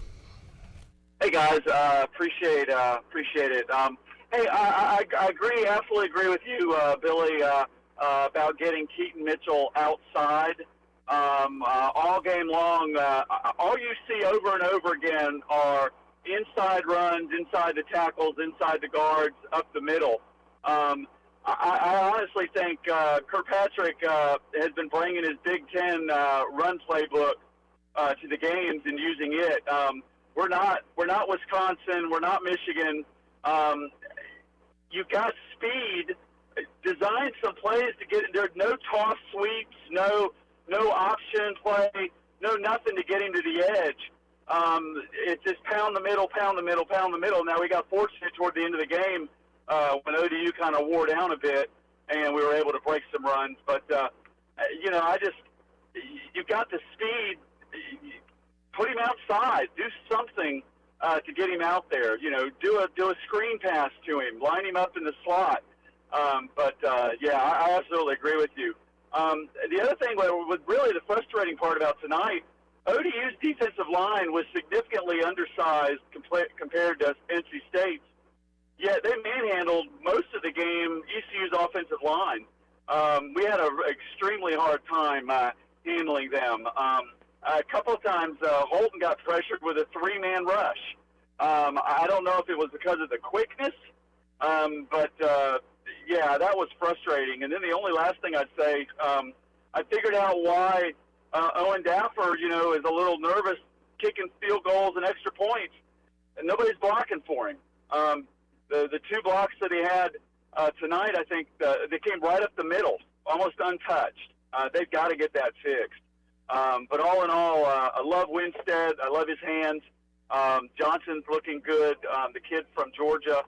Didn't see a whole lot of CJ tonight, but I'll take the win and move forward. And appreciate it, and I'll hang up and listen. All right, thanks, David. Ryan Jones, 3 for 39 and a touchdown tonight. Felt like he did more than that. I don't know, just watching the game live. But you've got so many guys. C.J. Johnson, 1 catch. Last year we'd have been in trouble there probably, but I mean, we got so many. Jalen Johnson with 9. Isaiah Winstead once again stepping up, 5 catches, 89 yards for him. Calhoun had a couple. Rajay had 4. So they are spreading the football around. And David had complaints that were certainly valid, but again, East Carolina wins it 39-21, and we're taking these complaints after a win. We're for years we took those complaints after bad losses. No, that's good though. So it's a good thing to be talking about what we can clean up after a victory. Absolutely. And our buddy Brian Meador, he shoots the coaches show for the Mike Houston coaches show that airs on Channel 9 each Sunday. So if you're a Pirate fan, which obviously you are if you're listening to this show, you need to tune in tomorrow and hear what Mike Houston had to say, because he's got some interesting comments that's going to come up on the coaches show. We haven't talked about this, that East Carolina could have punched it in down at the near the goal line towards the end of the game and ran up the score a little bit more. Mike Houston chose not to do that, and he had every right to do it. Because of the way, we talked a little bit earlier before the break about the chippiness, about the talking, about the yapping. He kind of expands on that a little bit tomorrow on the coaches show. So I'm not going to get into that a whole lot, but just know, watch the coaches show. That's a plug for the coaches show tomorrow, and check out what Mike Houston has to say about that. It's going to be very interesting. All right, next up, Katie and Dunn on the Pit Electric Live line. Hey, Katie. Katie.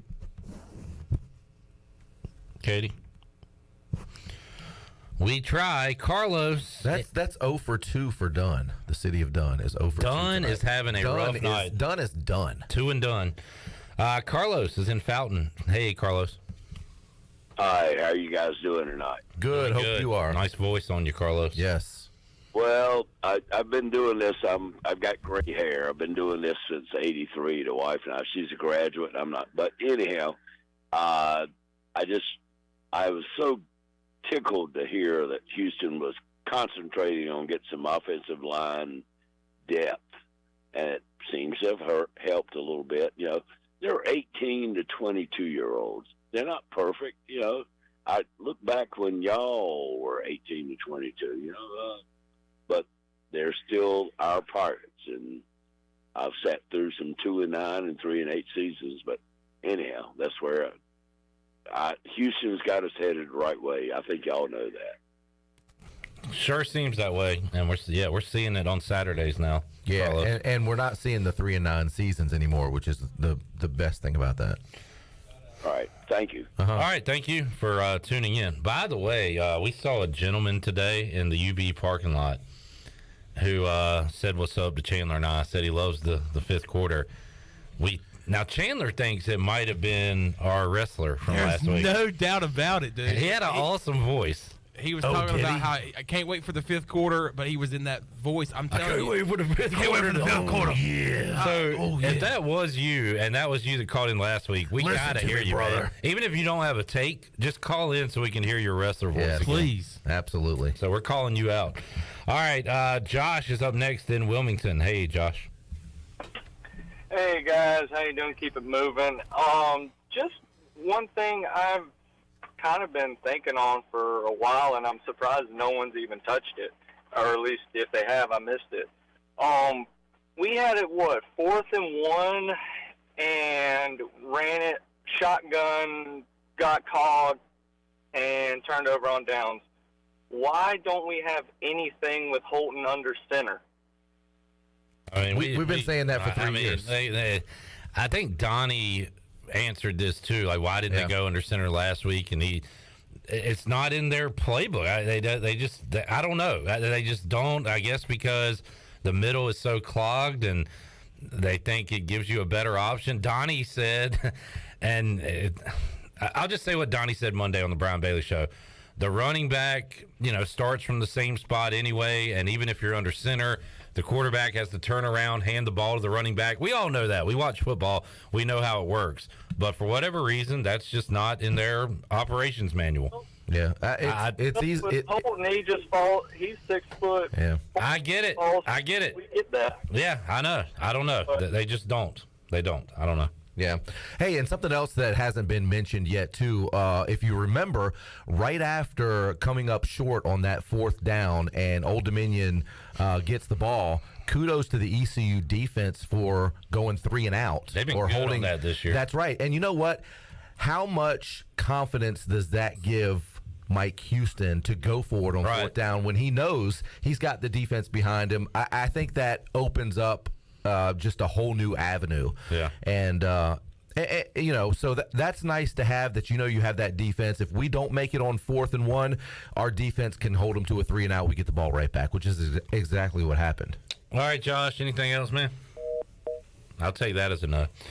All right, McGuire, Don, hang on. We'll get to you next. 317-1250. Got a couple open lines, more to go on the U.S. Cellular 5th quarter call-in show. Back after this.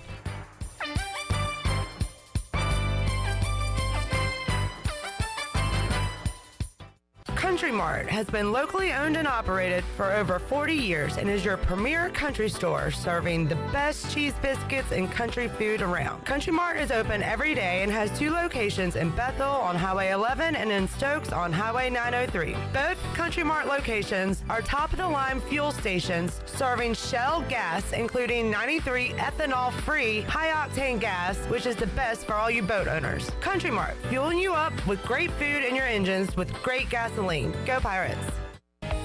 Hello, Pirate Nation. This is Jamie Lang with Carolina Hardscapes, and we're excited to announce that we're Eastern North Carolina's premier fiberglass pool installation company. We partnered with industry-leading San Juan Pools so that we can build the backyard of your dreams. Whether it's an outdoor fireplace, patio, outdoor kitchen, or now a pool, give us a call at 364-1201 or find us on the web at carolinahardscapesandmulch.com so we can make your backyard the place to be. Go Pirates!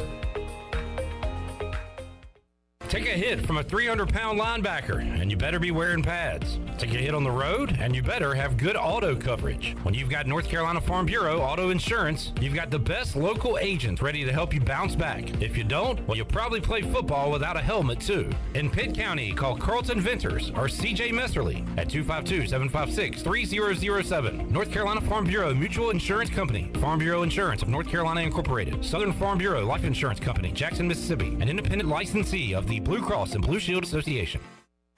Do you have any real estate questions about buying or selling residential or commercial properties? Are you curious about this current real estate market? Do you need a property manager for all your rental houses? This is proud ECU alum Scott Harris with RE/MAX Preferred Realty and SD Harris Properties, and I would love to help answer every question you have and show you a real estate experience that will be memorable and enjoyable. Every step of the way, I'm here to make your dreams a stress-free reality. Call me today at 347-1857. That's 347-1857. Go Pirates. Hey Pirate Nation, Shimmer Boutique is your one-stop shop for all your tailgate essentials. This is Holt Nailers, and if you need a Yeti cooler, apparel, shoes, or accessories for the season, Shimmer has you covered. Shimmer Boutique is also the exclusive retailer in Greenville carrying the largest selection of built-in broken gear for adults and youth. Be ready for game day and every day at Shimmer Boutique on Greenville Boulevard behind Starbucks and in Winterville across from Lowe's. Go Pirates!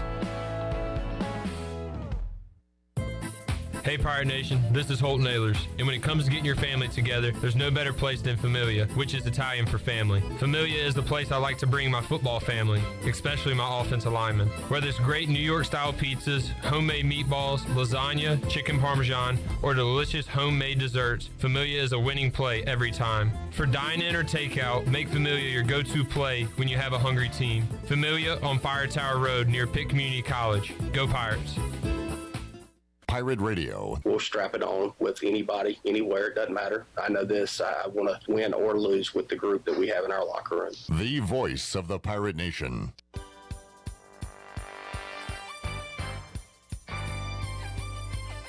You're listening to the U.S. Cellular 5th quarter postgame call-in show. Here's Clip Brock. 317-1250, the number on the Pitt Electric Live line. You can visit one of ECU graduate Brandon Tate's U.S. Cellular locations. Experience the highest standard of customer service next to Little Caesars on Charles Boulevard in Greenville, in front of Lowe's Home Improvement, on Memorial Drive in Greenville, next to Walmart on 10th Street in Greenville, and the U.S. Cellular store in the Greenville Mall behind the Chick-fil-A. If you are entertained by the 5th quarter, make sure you help us out by going to our sponsor locations and giving them some of your hard-earned money, including Parker's Barbecue. Or you can give it straight to me and I'll give it to them. Well, yeah, if you want a middleman, Billy and I will be glad to take care of that. We'll spend your money for you. Parker's Barbecue, UBE, we appreciate it. Also, thanks to Pitt Electric for the live line. And you are tuned in to the U.S. Cellular fifth quarter call-in show. Brown and Wood drive the game coming up in a moment. We've got a lot of options, which is always a good thing. Yes, sir. All right, McGuire, you are up next in Daytona. Hey, McGuire. Hey, guys. How you doing tonight? Can't believe I'm on the radio. Oh, boy. I'm famous. McGuire, what are you doing, man? Yeah. All right.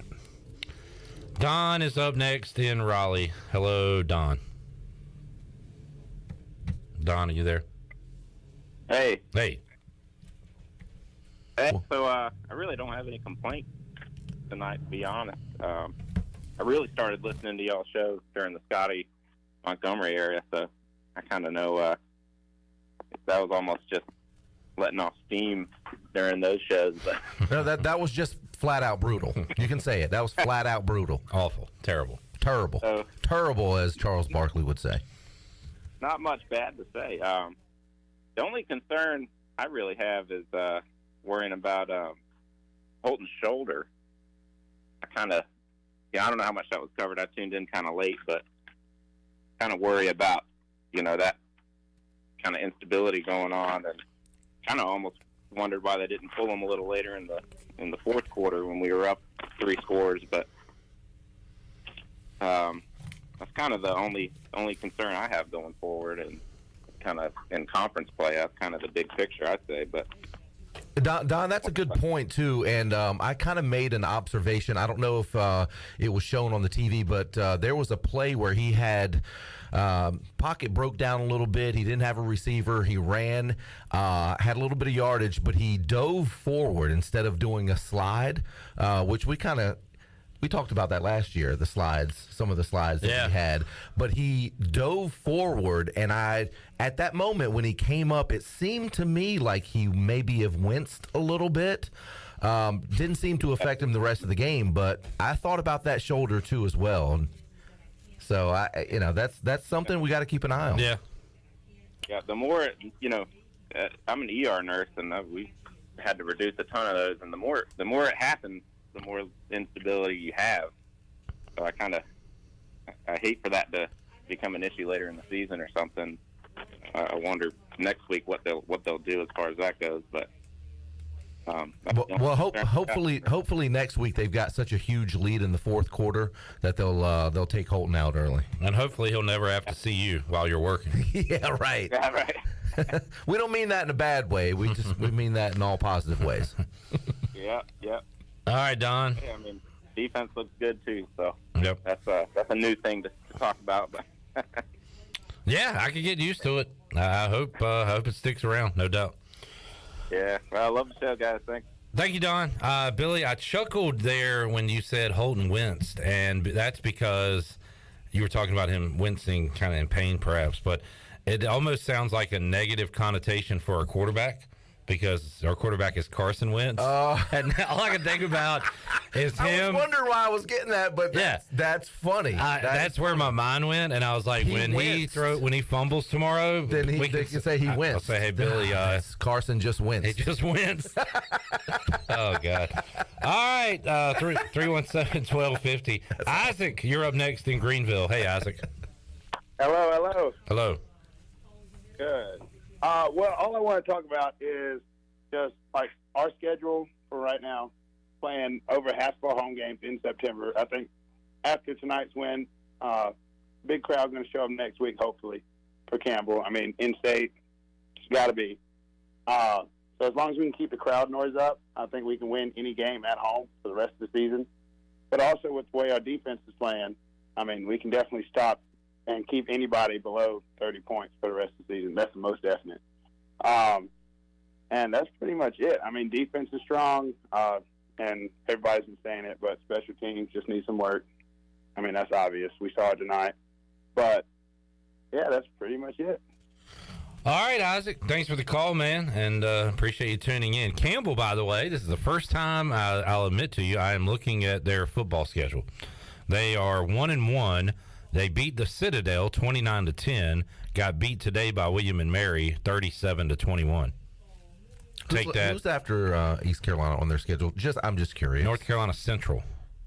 Well, I mean, do you have the rest of the schedule? Campbell schedule? Yeah. Central, Charleston Southern, Robert Morris, Jackson State. That's prime time. Yeah, wow. Where is that? Is that going to be in at Bowies Jackson Creek? State? Now, if that was in Bowies Creek, I might go to that game if it was not an ECU home game. A&T, the Bryant Bulldogs, the Running Bulldogs of Gardner-Webb, and Delaware State. All right, so I'm going to throw it out there now. David, are you listening?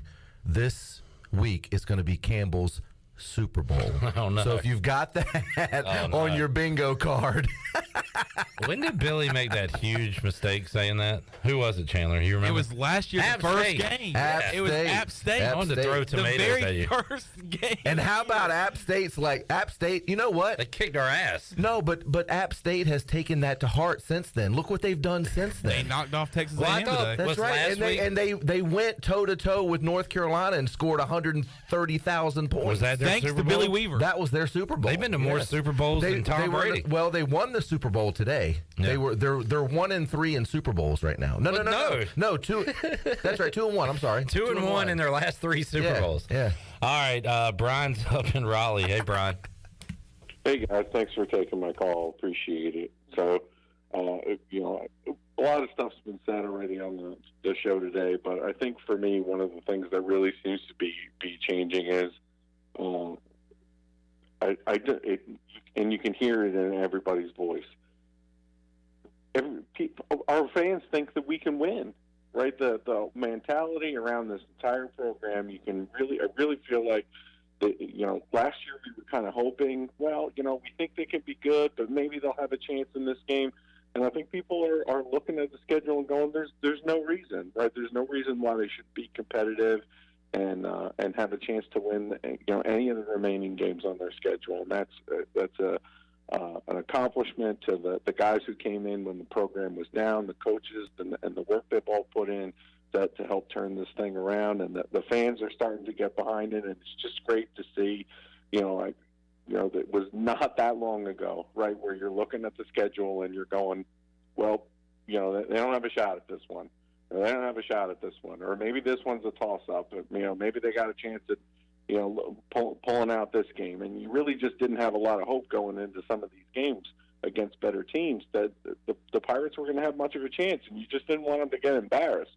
It's totally changed. People have a lot of hope and a lot of positive feel right now. And it's all the hard work and passion people are putting behind this. And I really hope it continues. That's what breeds success, over the long term is continuing that and then, keeping that performance on the field. So, definitely some things to clean up, obviously on the field, and that's great, but just wanted to put that in that, really, it's great to see, everybody with the positive attitude and hope it continues. So go Pirates, and we'll get to Campbell's next week. All right, Brian, you're right. We feel like we should be able to play in any game on the schedule, and not just that, we're now going to be favored in these games over our peers. You look at the next 3, maybe 4, your favorites against Campbell for sure, your favorites against Navy, you're going to be favored even on the road at South Florida. Tulane, it will probably be a close spread, but could be favored in that one on the road. It'll be tight either way. But, East Carolina is back to where you can go into every game, every week, no matter the opponent, and say, hey, we got a shot to win this thing, or we should win this thing. Yeah, because apathy is the worst. And we've seen that, I hate to bring this up again, but, a number of people have mentioned the Scotty Montgomery area. Oh, boy. Somebody else said that, and I chuckled a little bit. Error. Yeah, so it's nice to have that sense of confidence going into a game.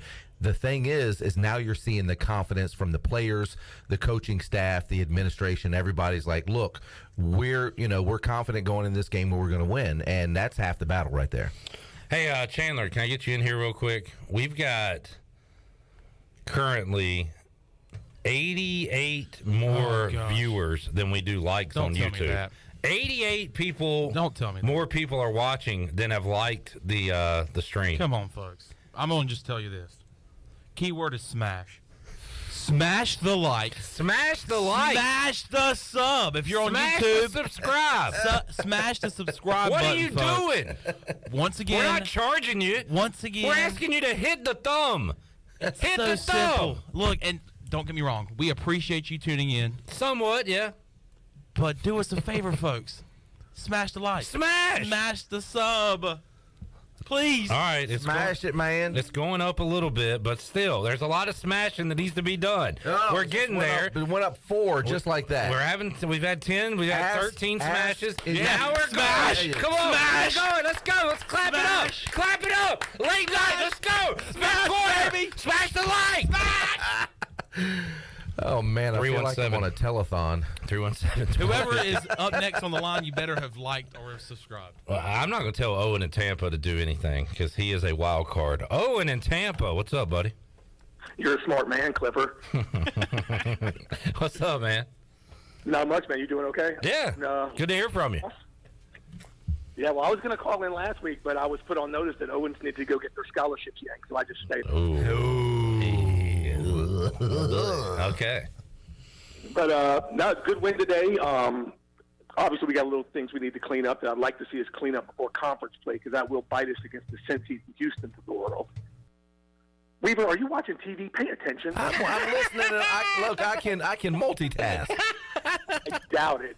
Hey, you're multitasking. You're watching me watching TV, talking. You're triple tasking. You're not selling used cars anymore. Buddy. Get with the program. That's right. I'm selling poop medication, and don't give me any beep. Get it? Yeah, I hear you. Well, anyway, enough about the game. Everybody's already wound out to death. You guys paying attention to basketball? Have you got to see the team practice? I talked to somebody that saw the team practice, and they said that little dude from California is the ticket. He can penetrate. He can dish. The problem is nobody can make a three when he passes it to him.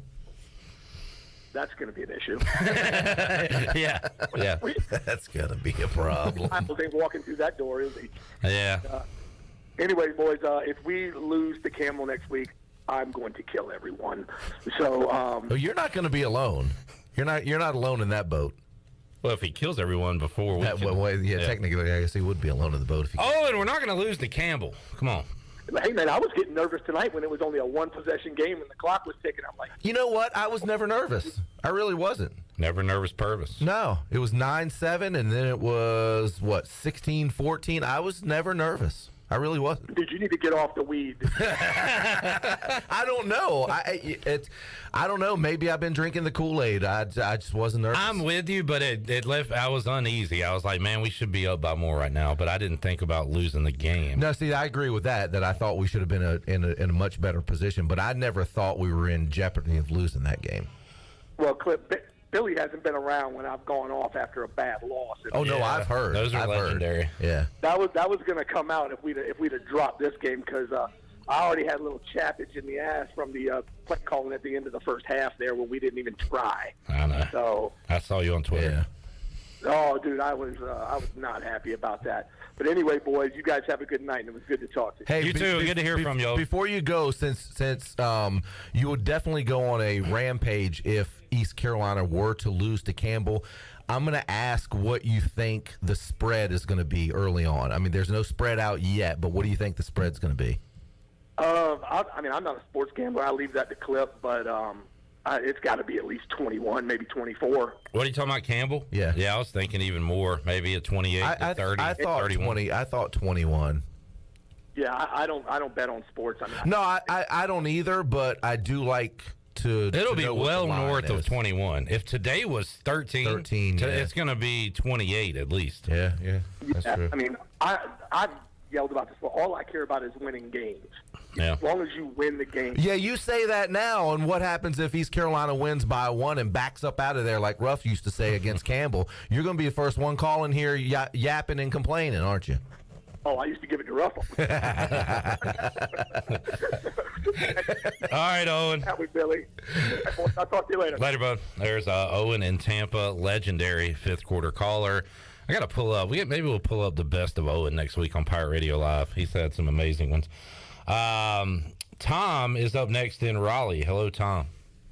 Hey, guys. Look, I got an inside source that game probably won't even have a spread. That's what they do with some of those teams that don't really hang around the bettors, whatever. They don't see them a whole lot. But I have a reliable source from inside Campbell that if they beat ECU next week, they're done. They're throwing in the death penalty, and they're just going to quit football. So they're really hyped about it, man. My good buddy's going up there, and he keeps saying, "Yeah, man, you better watch out for the Camels." But the only negative thing I have to say right here is the fifth quarter is not as interesting as it used to be, because I used to love driving back to Raleigh hearing these crazy ass people with all these end of the world stories about. So you're rooting for the Pirates to go back down in the dumps just so you can hear all the people get crazy, right? Is that what I'm hearing? They cut off the game. They stopped the game in the third quarter one time. I don't remember who they were playing, and I had already left, and I was like, dude, this is going to be a fun, interesting, hell of a night to listen to these crazy people call about how ECU is going to throw in the towel for the season. Man, they were pretty fun. Now you just get, they played well, pretty proud of them. Well, no, you know what? We got a little bit of that early last season. Well, when did you start listening to the show, Tom, the fifth quarter? Man, I've listened to it for a while, man. Because, we used to have, it's been a roller coaster. We had some great shows. We had championship years. We had the Ruff and Lincoln years that were fun. And then we had the bottom out. So, the John Thompsons and the Scotty Montgomerys. When you had the Scotty years, man, and I had left the stadium, and I was real sad, and I couldn't get anything on the radio, and I pulled you guys up, and I was like so excited that y'all came on so early, because I was like, oh yeah, they made my night, man. There was a late game. We came on in mid third quarter one time because they were down by 50. Yeah, I'm being facetious, man. I love ECU football, man. I love ECU as a whole, man, and love everything that's going with them right now, and the good vibes they're putting out when people see them on TV. Now for Owen last week, I thought the greatest thing ever. You could hear the ovation on the TV tonight. And that's good. I was wondering about that because I was in the stands, and I had mentioned earlier that the student section was chanting Owen, and I didn't know if that was loud enough to come over the TV broadcast, but that's nice to hear. Because my mom and dad, man, they're both different people, and my mom felt so bad when my dad was the one, take your damn scholarship. So my mom was like, do you hear that? Man, they're cheering for him. And she was about to tear up. And they're like, you better not miss one tonight, or they're going to be damn booing them next. So what did he say tonight about the block kick? Was he putting that on Owen? Well, the first thing he didn't. He said, That's that first. And he was like, well, don't get too mad on him. It won't his fault. And Ethel, you just shut up over there. I'm watching football. He said, well, you probably don't think that's his fault either, but he kicked out and right to the hind end. Oh no! I just hope this doesn't break up any marriages. This kicking deal we got going on. They've been married for about 50 years, dude. They're not. Oh yeah, they're good. Yeah, they're good. All right. Hey, look, guys, I appreciate all y'all do, man, and we'll roll hopefully next week and have a good year, man. Y'all have a good night. Thank you, Tom. That was great, man. All right, 317-1250. I'm proud of you people. We have had 34 more likes since then. We still have 53 more people watching than we have likes. Non-League America said, I came over from the TuneIn app just to smash the like button. Yes, nice. Sir. That's the kind of people we are looking for. That's what I'm talking about, baby. That's a good listener viewer right there. All right, let's go. Shirley, what are you cheering about? I want to know. Tell me. What happened? Minute 10 left to go. Nebraska scored a touchdown. Georgia Southern marching down the field. They just threw like a 40-yard pass. We need to watch this. And he just dropped it right in the bucket. And Georgia Southern now has it at, I believe, the 16, 17-yard line. Wow. So, 1st and 10, Georgia Southern, less than a minute to go in the game. All right, we got it on the TV. Oh, now. And we've got all sorts of flags flying. Pass interference, Nebraska. Oh, yep. All right, you want to take Irving? Yeah, let's do Irving. Irving is up in Durham. Hey, Irving. Hey, I'm actually driving back to Durham, therefore I cannot smash the like button because I don't want to smash my car up. Well, how about this? When you get home, pull up the YouTube feed and hit a like for us, Irving. I will promise you I'll get that done. You the man. Thanks for keeping me company on the drive back. I'm probably going to go off on a weird tangent here after I say this, but I'd love some feedback on what I'm getting ready to ask you. But before that, great victory for the Pirates. They hung in there, and one thing I'm real thrilled about is the receivers. I can't believe it, but we may be more talented at receiver now than we were last year. That's a great bunch we've got right now catching the football. I thought Holton played one of the better games he's ever played, at least that I've seen. He's virtually mistake-free. And I'm real happy we're 1-1. The other question, or the kind of the macro question I have is, with all this conference realignment going on, I'm wondering if down the road, if it might not make sense to take a look at the Sun Belt as a future conference for ECU, given that we're losing our top 3 teams out of the AAC. And timing is everything. I'm wondering if maybe there's some talks about that behind closed doors, or I'm just wondering what you guys' thoughts on that might be. I think you put East Carolina, Old Dominion, App State, and Georgia Southern all in the same conference. Look, I mean, you don't go backwards from a financial standpoint. You just can't. So it would make more sense regionally and all that. But right now, the AAC has a better TV contract, higher profile schools. The football, you'd have to go school for school. The Sun Belt could probably hang with the American, but the perception is, and the dollars say, that the American is a better financial spot to be in. So I don't think ECU, unless they were forced to leave the American, would, drop down on their own accord for the Sun Belt. No, and like Clip said, it's whoa, Georgia Southern just scored. Sorry about that. Follow the money. Georgia Southern takes the lead over Nebraska less than a minute to go. Scott Frost is legitimately getting fired this week. Yeah. That's it for him. Wow. He's done. Sorry, Irving. Well, I guess the only way I would maybe counter that, for lack of a better description, would be, I guess it'd be a gamble. I mean, where's our conference going to be in 4 or 5 years after we lose the Big Three? Yeah, well, I mean, where's the Sun Belt going to be? Right. Where's college football as a whole going to be? Now, I'll say this. The teams coming in are not that attractive. UTSA is good, but not a very attractive program. And what do we got? Charlotte, FAU, whatever? Yeah, it's not good, but it's still... We'll see what the dollars say, but technically better than the Sun Belt, I guess. I hear what you're saying. I don't think it's feasible. Okay, well, thanks for taking my call, guys. I really appreciate it. Thank you, Irving. Appreciate it. All right. Thank you, Caroline, Wendy, and Robert for smashing that like. Way to go, folks. On YouTube. We're very proud and of you and happy for you. Man, Georgia Southern just smashed it in the end zone. That's awesome. What a day. What a day, man. September 10th will be the day of the Sun Belt. By the way. Not in Greenville, my friend. Not in Greenville, though. By the way, I was informed by my fellow breaking news boy, C.J. Schaefer. Brett McMurphy tweeting out just a while ago. App State knocks off Texas A&M. Next week, College Game Day will be heading to Boone, North Carolina for Troy at Appalachian State. Wow. Seriously? Update, on the ensuing kickoff. Wait, don't tell us, Shirley. Yeah, we're about to see it. We're behind you. On Oh, Sorry. no. What's going to happen, Billy? Well, something bad now. Is it good or bad? No, It could be a fumble. I guess it's going to be bad. It could be a fumble. I don't know. We're about to see. Shirley's ahead of us in that room. They just put up a stat that Scott Frost is 5-21 in one-score games. Oh, yeah. They lost a ton of tight ones last year. Yeah.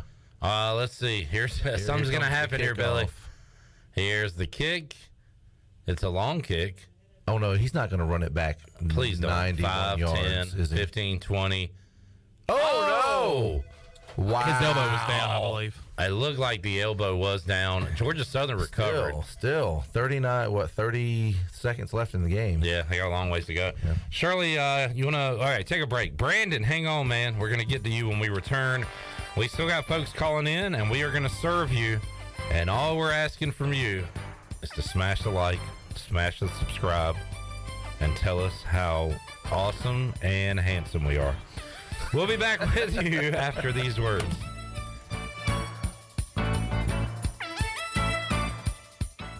While you're sleeping, our whole hogs are slow cooking over wood to create that bite that Eastern North Carolina is known for. I'm Sam Jones, and for more than 3 generations, my folks have been the torchbearers for what whole hog barbecue is supposed to be. At Sam Jones, you'll find plenty of smoke, but no mirrors. Everything, and I mean everything, is made fresh daily, including our sides, sweets, and sauces. Come on over and see us at Sam Jones Barbecue, and I bet you'll be able to taste our passion in just one bite. Sam Jones Barbecue, Fire Tower Road.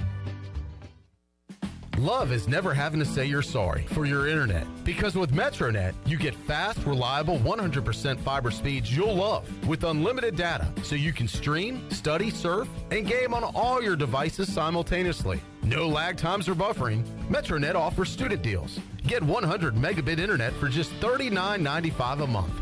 Switch to MetroNet today at metronet.com/switch. MetroNet, love your internet. Do you need custom t-shirts, apparel, or promotional items for your business, organization, or event? Keep it local. Print it local with University Sportswear. University Sportswear ENC.com is your one-stop shop for all promotional products for your business. With over 1 million items to shop from, University Sportswear ENC.com offers high-quality products at prices to fit any budget. Visit University Sportswear ENC.com for contact information and to get shopping. University Sportswear ENC.com, the official sportswear provider of Pirate Radio. This is Braxton Green with Angel Oak Home Loans. If you're looking to purchase a home, it is still a great time, and being pre-qualified before you begin shopping is an advantage. At Angel Oak, we offer a wide variety of programs ranging from conventional, government, and portfolio loans that can fit most financial situations. To get started, contact our experienced team of Talbot Green, Joanne Weir, Wanda Hager, or myself, Braxton Green, at 751-2060. NMLS 1719250, Equal Housing Lender. Welcome to US Cellular, where new and current customers choose any phone they want for free. Free? Even the one with 5G and lots of storage? Free. And the one with the latest everything? Free.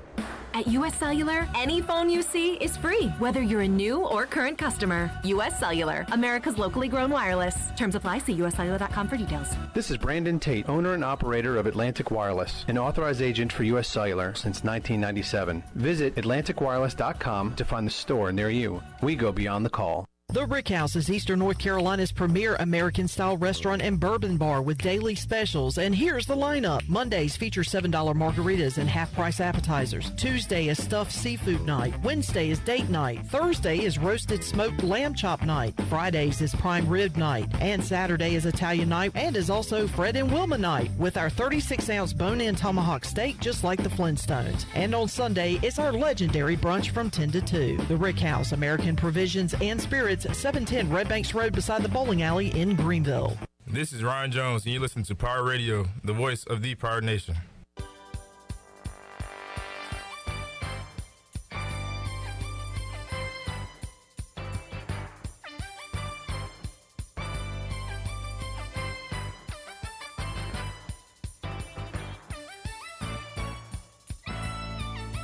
Did you say back You're to me? listening to the U.S. Cellular fifth quarter postgame call-in show.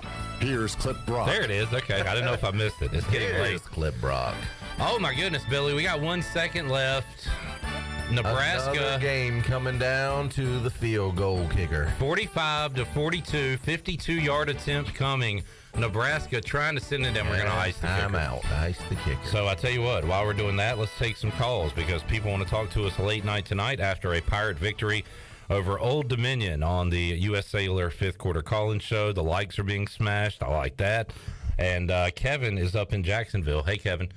By the way, Shirley, don't spoil what's going to happen. I'm not going to look at you. Kevin, I'm sorry. Go ahead. Okay, buddy. Look, dude. Hey, I think the guy was onto something back there with the Sun Belt.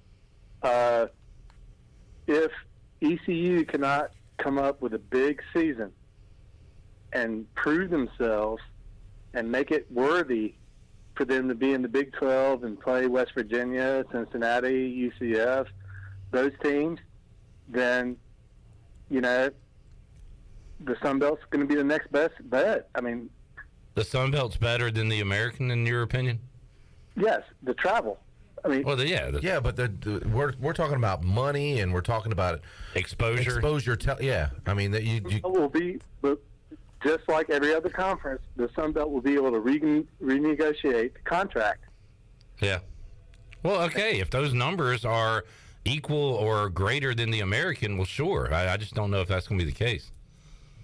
I just feel like it's either we're going to end up in the Big 12 or the Sun Belt, one or the other. I don't see the AAC going anywhere, not with Rice. You mean it's like dissolving, or you're just saying we're leaving? Yeah, I just think that everybody's going to leave. Everybody's good. UCF's going to leave as soon as they can. ECU will leave as soon as they can. Everyone will leave as soon as they can from the AAC. All right. Could be. All right, Kevin. Anything else? That's it. Great show. Thanks, man. Appreciate it. All right. Georgia Southern. Scott Frost is toast. He's out. He's out this week. He's got to be. Toast. He'll be fired by tomorrow. Yeah, and he is their own, he was a great player. I remember watching him early 2000s there at Nebraska. But, yeah, he's missed done the field goal, and they lose losing at home to Georgia Southern. And big yikes. That's a tough pill to swallow there. All right, we go next to Graham. I'm sorry. Put that on the card. Bingo, what was it? Card. Tough pill to swallow. Tough pill to swallow. Good cliche. Mm-hmm. Good one. Graham and Raleigh. Hey, Graham. How you doing? Great, man. I love ECU so much. Our O-line, we got to work on it, though. Yeah. Well, we can't do anything about it, but they need to work on it, yeah. Yeah, they got to work on it. Like, our QB's getting sacked, like, all the time. Like, I mean,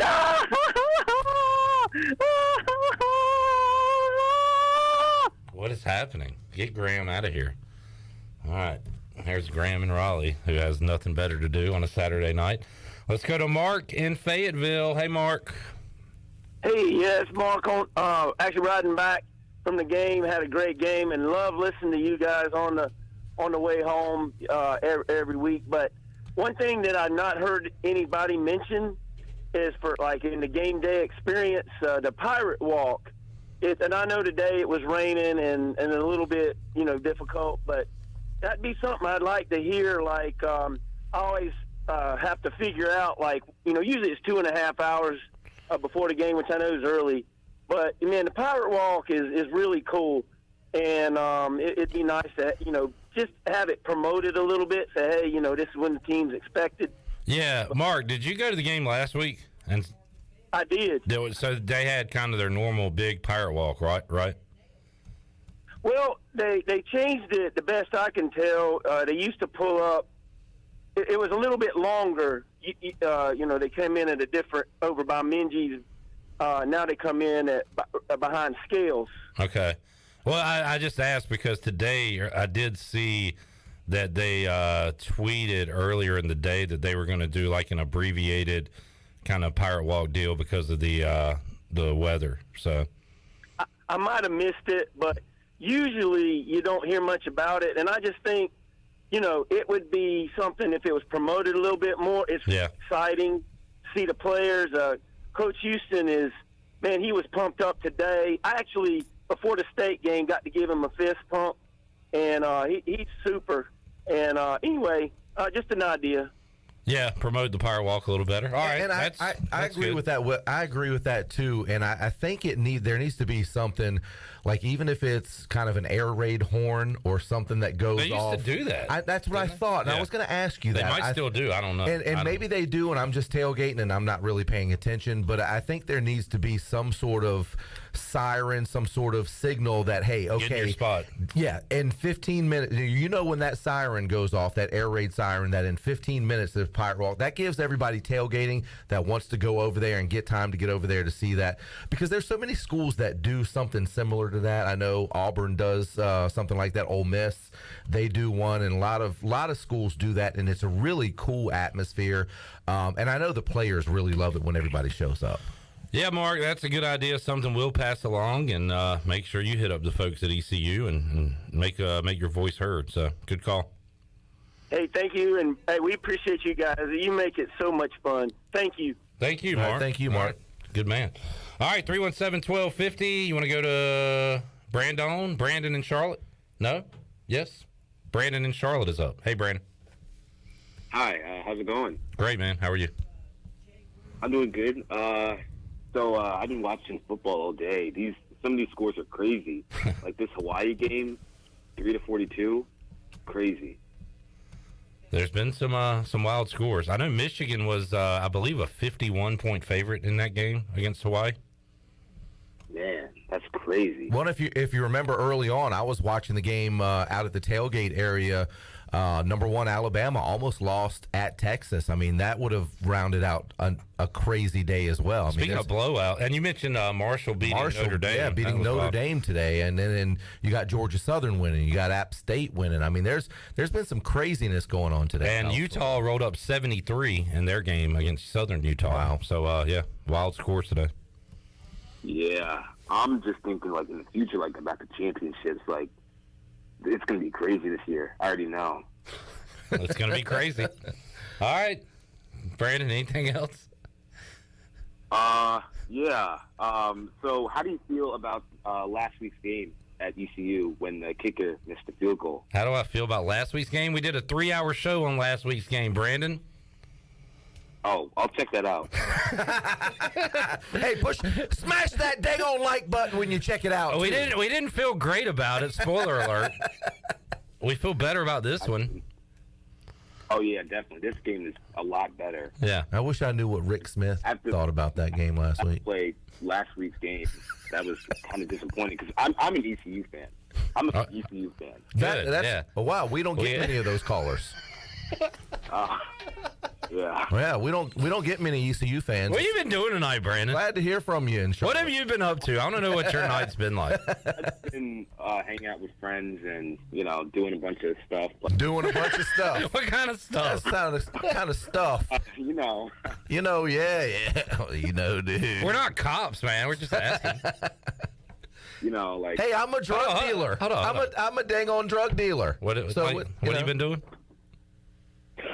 Hanging out. Yeah. In my teen years. All right. Okay. Good deal. All right, Brandon. Thanks, man. It was good meeting you.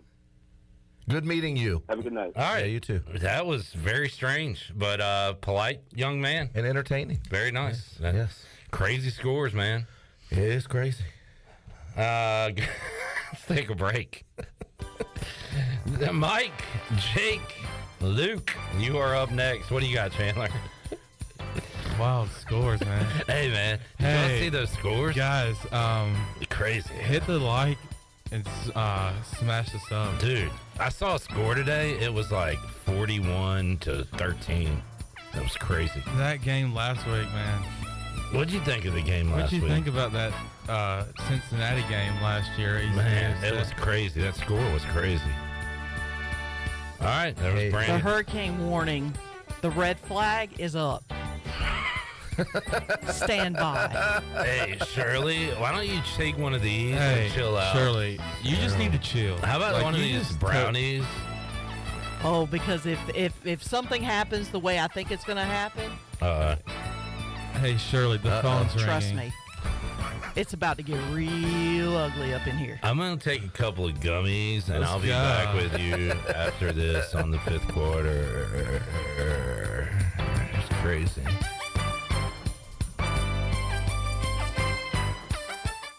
ASAP Party and Tent Rentals is your one-stop shop for weddings, anniversaries, corporate events, family reunions, birthday parties, or any celebration with friends and family. ASAP Party and Tent Rentals has the widest selection of tents, tables, chairs, linens, china, concession equipment, bounce rides, games, staging, wedding equipment, dance floors, and so much more. At ASAP Party and Tent Rentals, we help people get together. Call today at 756-7903. ASAP Party and Tent Rentals. Locally owned and operated on Diamond Drive in Greenville near Agri Supply and Equipment Plus.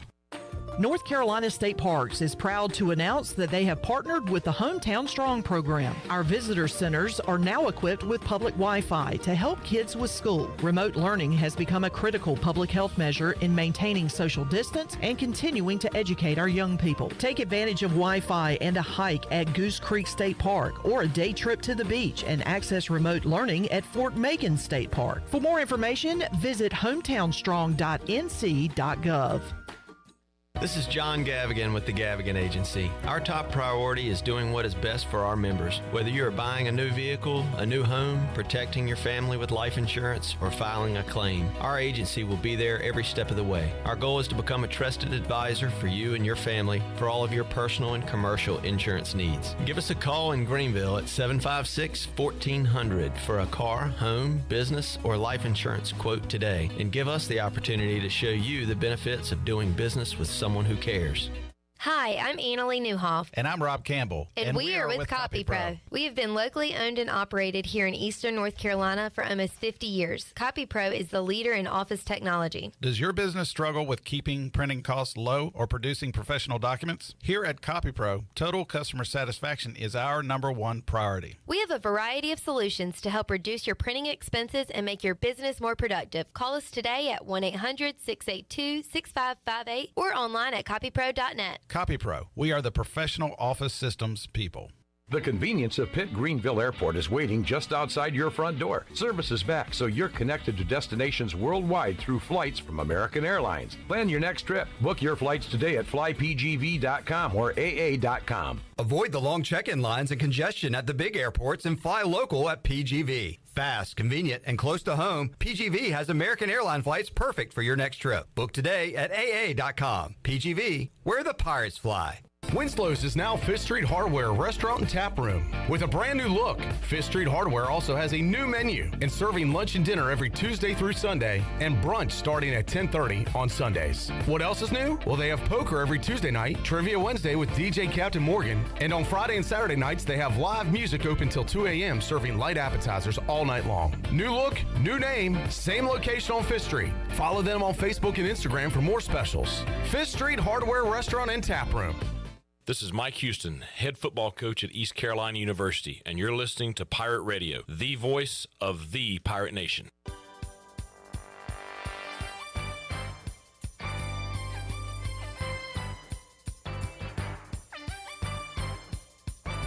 You're listening to the U.S. Cellular 5th Quarter Postgame Call-In Show.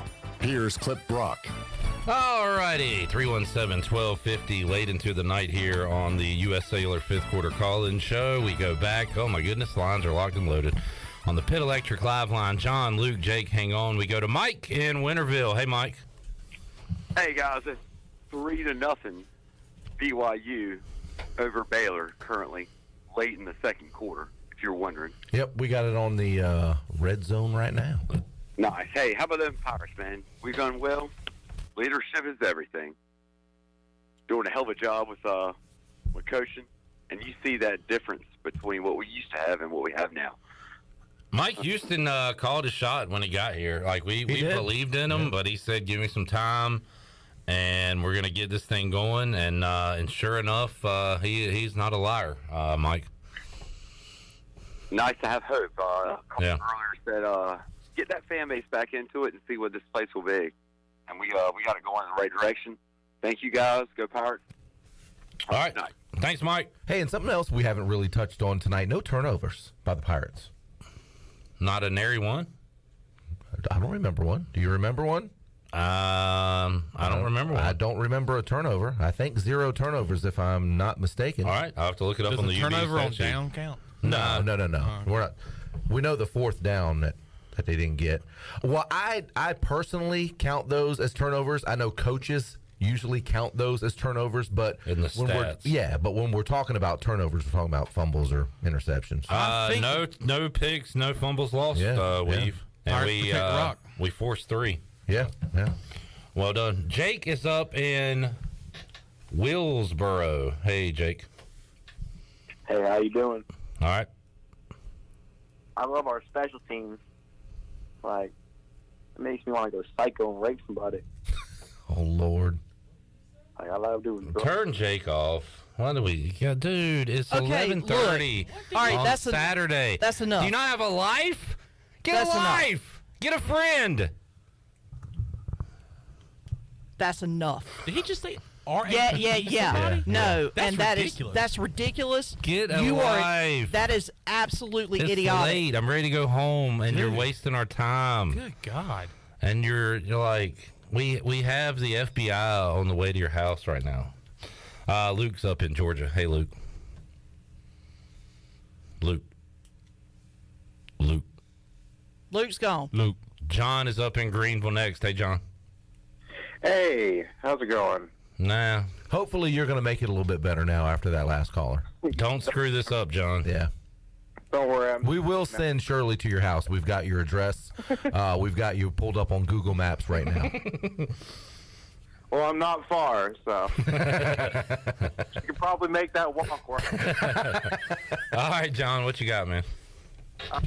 Well, first of all, that other caller that called in earlier, the one that said that our offensive line needs work, I don't know where he's coming from. When I look at this offensive line compared to the offensive line in the last 2 to 3 years, it feels like Holton actually has time to throw the ball. Even against State, it felt like he had time to throw the ball, which if their defensive line is all it's cracked up to be, it feels like they can buy time against anyone.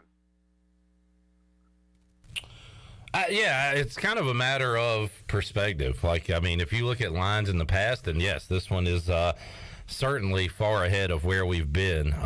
Could it get better? Absolutely. And again, East Carolina popped off some huge runs tonight and had a drive or two where Rajay got going and the run game got going. I think people expected a better running attack and also protection tonight. But again, they're going to dominate Campbell in the trenches. They have to do that next week. We'll see what happens against Navy, South Florida. But yeah, the line has certainly improved. Mike Houston put a premium on it, and the D-line and O-line have made massive jumps. Well, it had a bunch to do with the sacks tonight, too. Was it 4 or 5 sacks? I don't remember. 4 or 5 sacks tonight. You might have expected that in the first game against NC State. I was a little surprised that they gave up that many sacks to Old Dominion. That's fair, but I would say that through the transfer portal, Old Dominion has some pretty sizable players. Yeah, their defense is solid. They showed it last week against Virginia Tech. Hey, let me tell you something too about Old Dominion in that area. Because I'm from that Tidewater area, there have been numerous major big-time athletes that come out of that area. Everybody, East Carolina's been trying for years and years and years to get into that market to be able to get athletes. Virginia Tech made a living down in the Tidewater area and got all those players. Now that Old Dominion has a football team that's up and coming, they're starting to get those athletes right there in their own backyard. There are some major D1 athletes in that Tidewater area. Yeah, I'm sure Virginia Tech is sweating right now. They are. They got tired of getting beaten by us. They thought they could go pick on Old Dominion. They've lost the last 2 games against them. It honestly couldn't have happened to a better squad. Yeah, and keep an eye on ODU. They still have Virginia and Liberty on the schedule. They've got Virginia up next weekend. They're going for the state title, and you want to talk about recruiting and all that. As down as Virginia Tech is. Virginia got blown out today against Illinois. This ODU team could legitimately go 3-0 in their state. And they could say they are the best team in the state of Virginia. You know, I mean, William and Mary and Richmond, I don't think you put those in the category of course, Virginia Tech and Virginia, but Old Dominion, man, look out. This is a team on the rise and a program on the rise. Honestly, I hope they do. It just makes us look better. Yeah, I agree. All right, John. Y'all have a nice night. Appreciate it, man. Thank you. All right, last call for your calls, 317-1250. We'll take a timeout, come back. We'll have our Brown and Wood drive of the game, clean up some late calls and more, and we got a 4th down coming. Was that 4th and goal, or is it now 4th and goal? I see a fist raised, which means we're going to have 4th and goal inside the 1 for Baylor, as BYU has been stingy. They're pitching a shutout right now, so we'll update you one more time on scores and get ready to wrap things up here on the 5th quarter after this.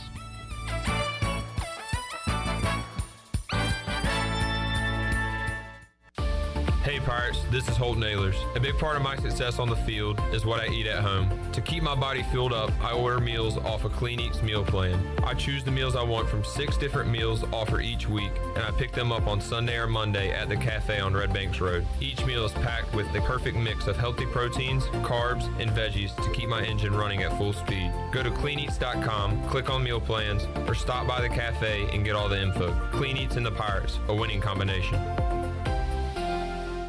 Be BMS Builders is your premier custom builder in eastern North Carolina. With homes in Blackwood, Mills Creek, Dalton's Cove and Farmville, and Belmar and Ayden, they're constantly expanding. Now to Laurel Glen and Sarah's Way, plus the new duplex community at Abigail Trails.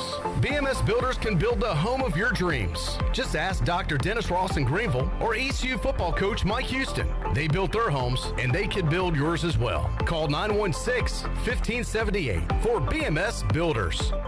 At Bostic Sugg Furniture, we've lowered prices for some pretty big sales, but for our Labor Day sale, we've reduced them even more. Save on the most on-trend looks for your living room, dining room, and bedroom, and save up to 70% off clearance items store-wide. Plus, enjoy 12 months special financing. Sleep your best on a quality mattress for less. Plus, get 48 months special financing with no minimum purchase during the Labor Day sale. On now at Bostic Sugg Furniture. Tired and sluggish? Down in the dumps? Or do you just have the blahs? Well, maybe you need to hydrate. Revive Health and Wellness offers IV hydration, which can help you with lack of energy, improve your mood, assist with immunity, and even fix a hangover. Call today to set up an appointment at 350-1805. Locally owned and operated by Samantha Casper, Revive Health and Wellness has a new location and is ready to serve you. Stop by at 2459 Emerald Place in Greenville or go online at revivehealthwellness.org. Ahoy, mateys! It's Captain Jack Spare of R&R Tire Express. We're here to serve our pirate community by offering easy payments for easy ownership. For you landlubbers, R&R will install a new set of tires for just $20. $50 installs new custom wheels and tires. To learn more about R&R, stop by 3920 US 264 or rnrtires.com. Great food, great atmosphere, and great service is Ottavola Market Cafe. Ottavola is simply a restaurant that focuses on that, being a great restaurant. There's something for everyone at Ottavola. The menu offers a variety of great choices like pastas, pizzas, sandwiches, soups, salads, and seasonal rotating selections. Lunch or dinner, Ottavola is always the right call. Call ahead and get Ottavola to go, or stop by the bar for a drink with friends. It's simple. Come and eat at Ottavola Market Cafe, Red Banks Road next to Food Lion, and OttavolaMarket.com. Ottavola, pirates supporting pirates. Pirate Radio. The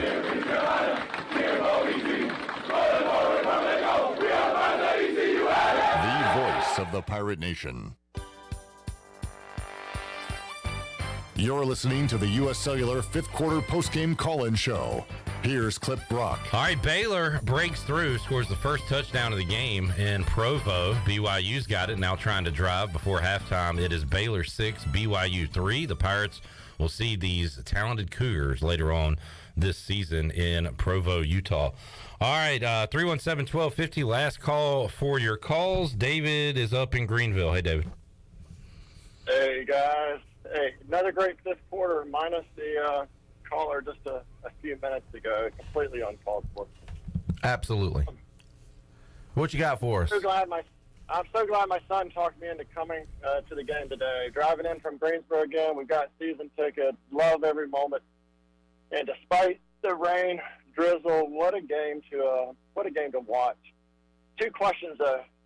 Yeah, today going into halftime, we had about a minute and a few seconds left, and I'm not sure why we can't seem to practice executing our 2-minute drills and kind of finishing strong going into half.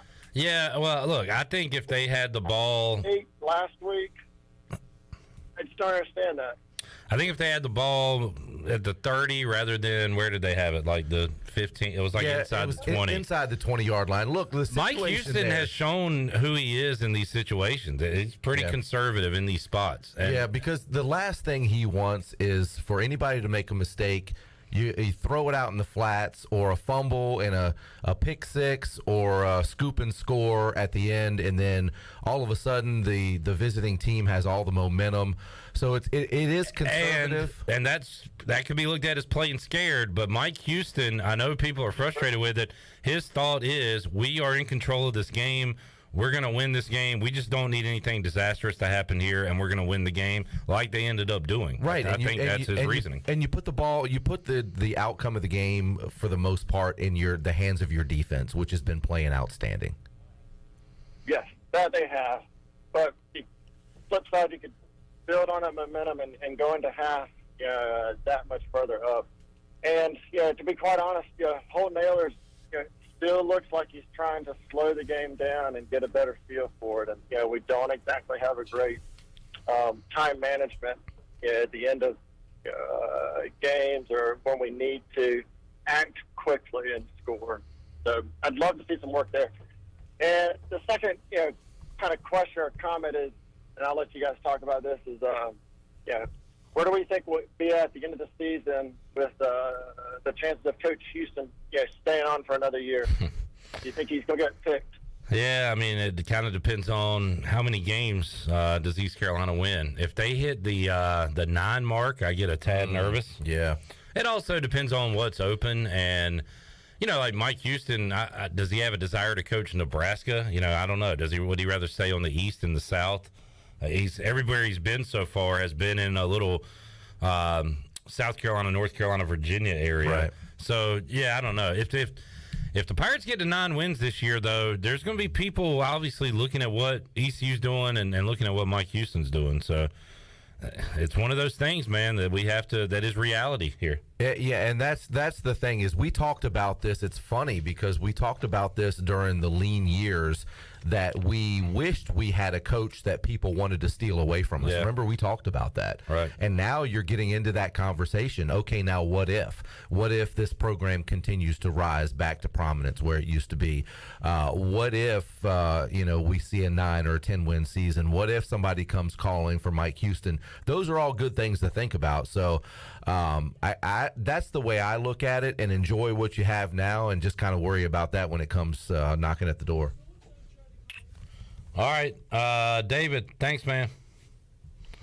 All right, Tariq in Asheville. Hello. Yeah, how's it going? How are you? Going good. So, what are your opinions on Jalen Johnson?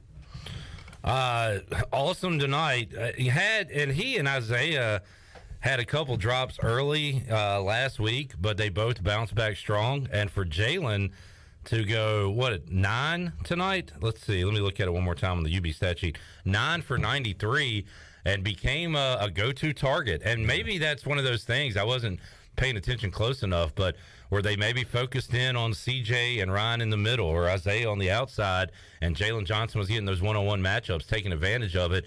And he looked awesome tonight. He looked awesome catching the ball. He looked good after the catch. He's a player, and I was super excited to see that tonight.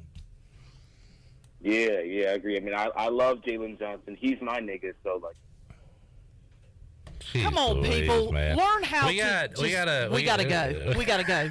We're ending the show right now. Figure out how to stop this dumbass stuff, too. Look, people. This is ridiculous. And don't say people. It's this one jackass. Okay. Yeah. This one freaking idiot. And first of all, we have had the most inappropriate comments on the show so far. You've had prank callers coming through. You're ruining the show for everybody else. Everybody else wants to talk about the game, give us their thoughts, give us their feelings or whatever. If you can't call in and give us a proper take, act like you've got some sense, and don't freaking curse on the air, because you're making me look bad, and that's when you piss me off. Stop it. I'm done. All right. All of us have been here all day long working. We'd like to go home sometime today. I feel kind of bad for that guy because this is his Saturday night. Yeah. That's kind of sad when you think about it. And got nothing better to do. He's got nothing to do. And the thing is, to me, what's the overall objective? What are you trying to accomplish? Other than making yourself look stupid. Right. Are you trying to make yourself look stupid? It's not a very cool Are you trying to get hung up on? Are you thinking that in some weird way in your mind that you're going to go viral on some? I mean, what exactly are you thinking? I don't know. What's the end goal? Yeah. Don't get it. Nah. Here's my end goal. We're ending the show. There you go. Let's do We're going this. to do that anyway. We got to get our Brown and Wood drive of the game. Brought to you by Brown and Wood, serving the Pirate Nation, Eastern North Carolina since 1937. Brown and Wood, your number one dealership in Greenville. Brown and Wood Auto on Greenville Boulevard, Greenville, online, brownandwoodauto.com. I like when we have options, Weave, and we do tonight. Yes. East Carolina gave up a touchdown in a snap to start the second half, made it 16-14, and then the Pirates came out 11 plays, 76 yards, 4 minutes, 41 seconds, ended with the shovel pass to Rajee Harris on 3rd and goal for the touchdown. Also, Billy, you like these too. You like hot rods, fast cars, things like that. I do. I like scoring fast. How about 2 one-play drives? Yeah, Steve Logan used to always remember. Steve Logan used to get crap for scoring too quick from ECU fans. I remember that back in the day, but I love it. Score quick, man. Score fast, and I love it. But that drive of the game actually was the first of 4 consecutive scoring drive for the Pirates. That one there is, if you want to see it from a different angle, check out my Twitter page. I actually got video of that shovel pass. Nicely done, and that kind of put the momentum back with East Carolina and put the game was putting them out of reach. 16-14, and then that touchdown, and then you look up and it's 39-14 ball game. So, and they scored that late one. But East Carolina a winner tonight, and that wraps it up for a long day of broadcasting here on the Voice of the Pirate Nation, Pirate Radio. Thanks to Parker's Barbecue for fueling us through the pregame and postgame. Billy Weaver, 1-1. Let's get another one next week. And BYU just scored. Have a winning record, and we'll keep this thing rolling. We'll be back with you 2 o'clock next Saturday on the Bud Light pregame tailgate. And then, of course, after the game on the U.S. Cellular 5th Quarter Call-In Show. For the man of Chan, for Shirley Rhodes, I'm Clip Brock. We'll see you next week on the Bud Light pregame tailgate and the U.S. Cellular 5th Quarter Call-In Show. You have been listening to the U.S. Cellular 5th Quarter Postgame Call-In Show. Join us next time for complete postgame coverage of East Carolina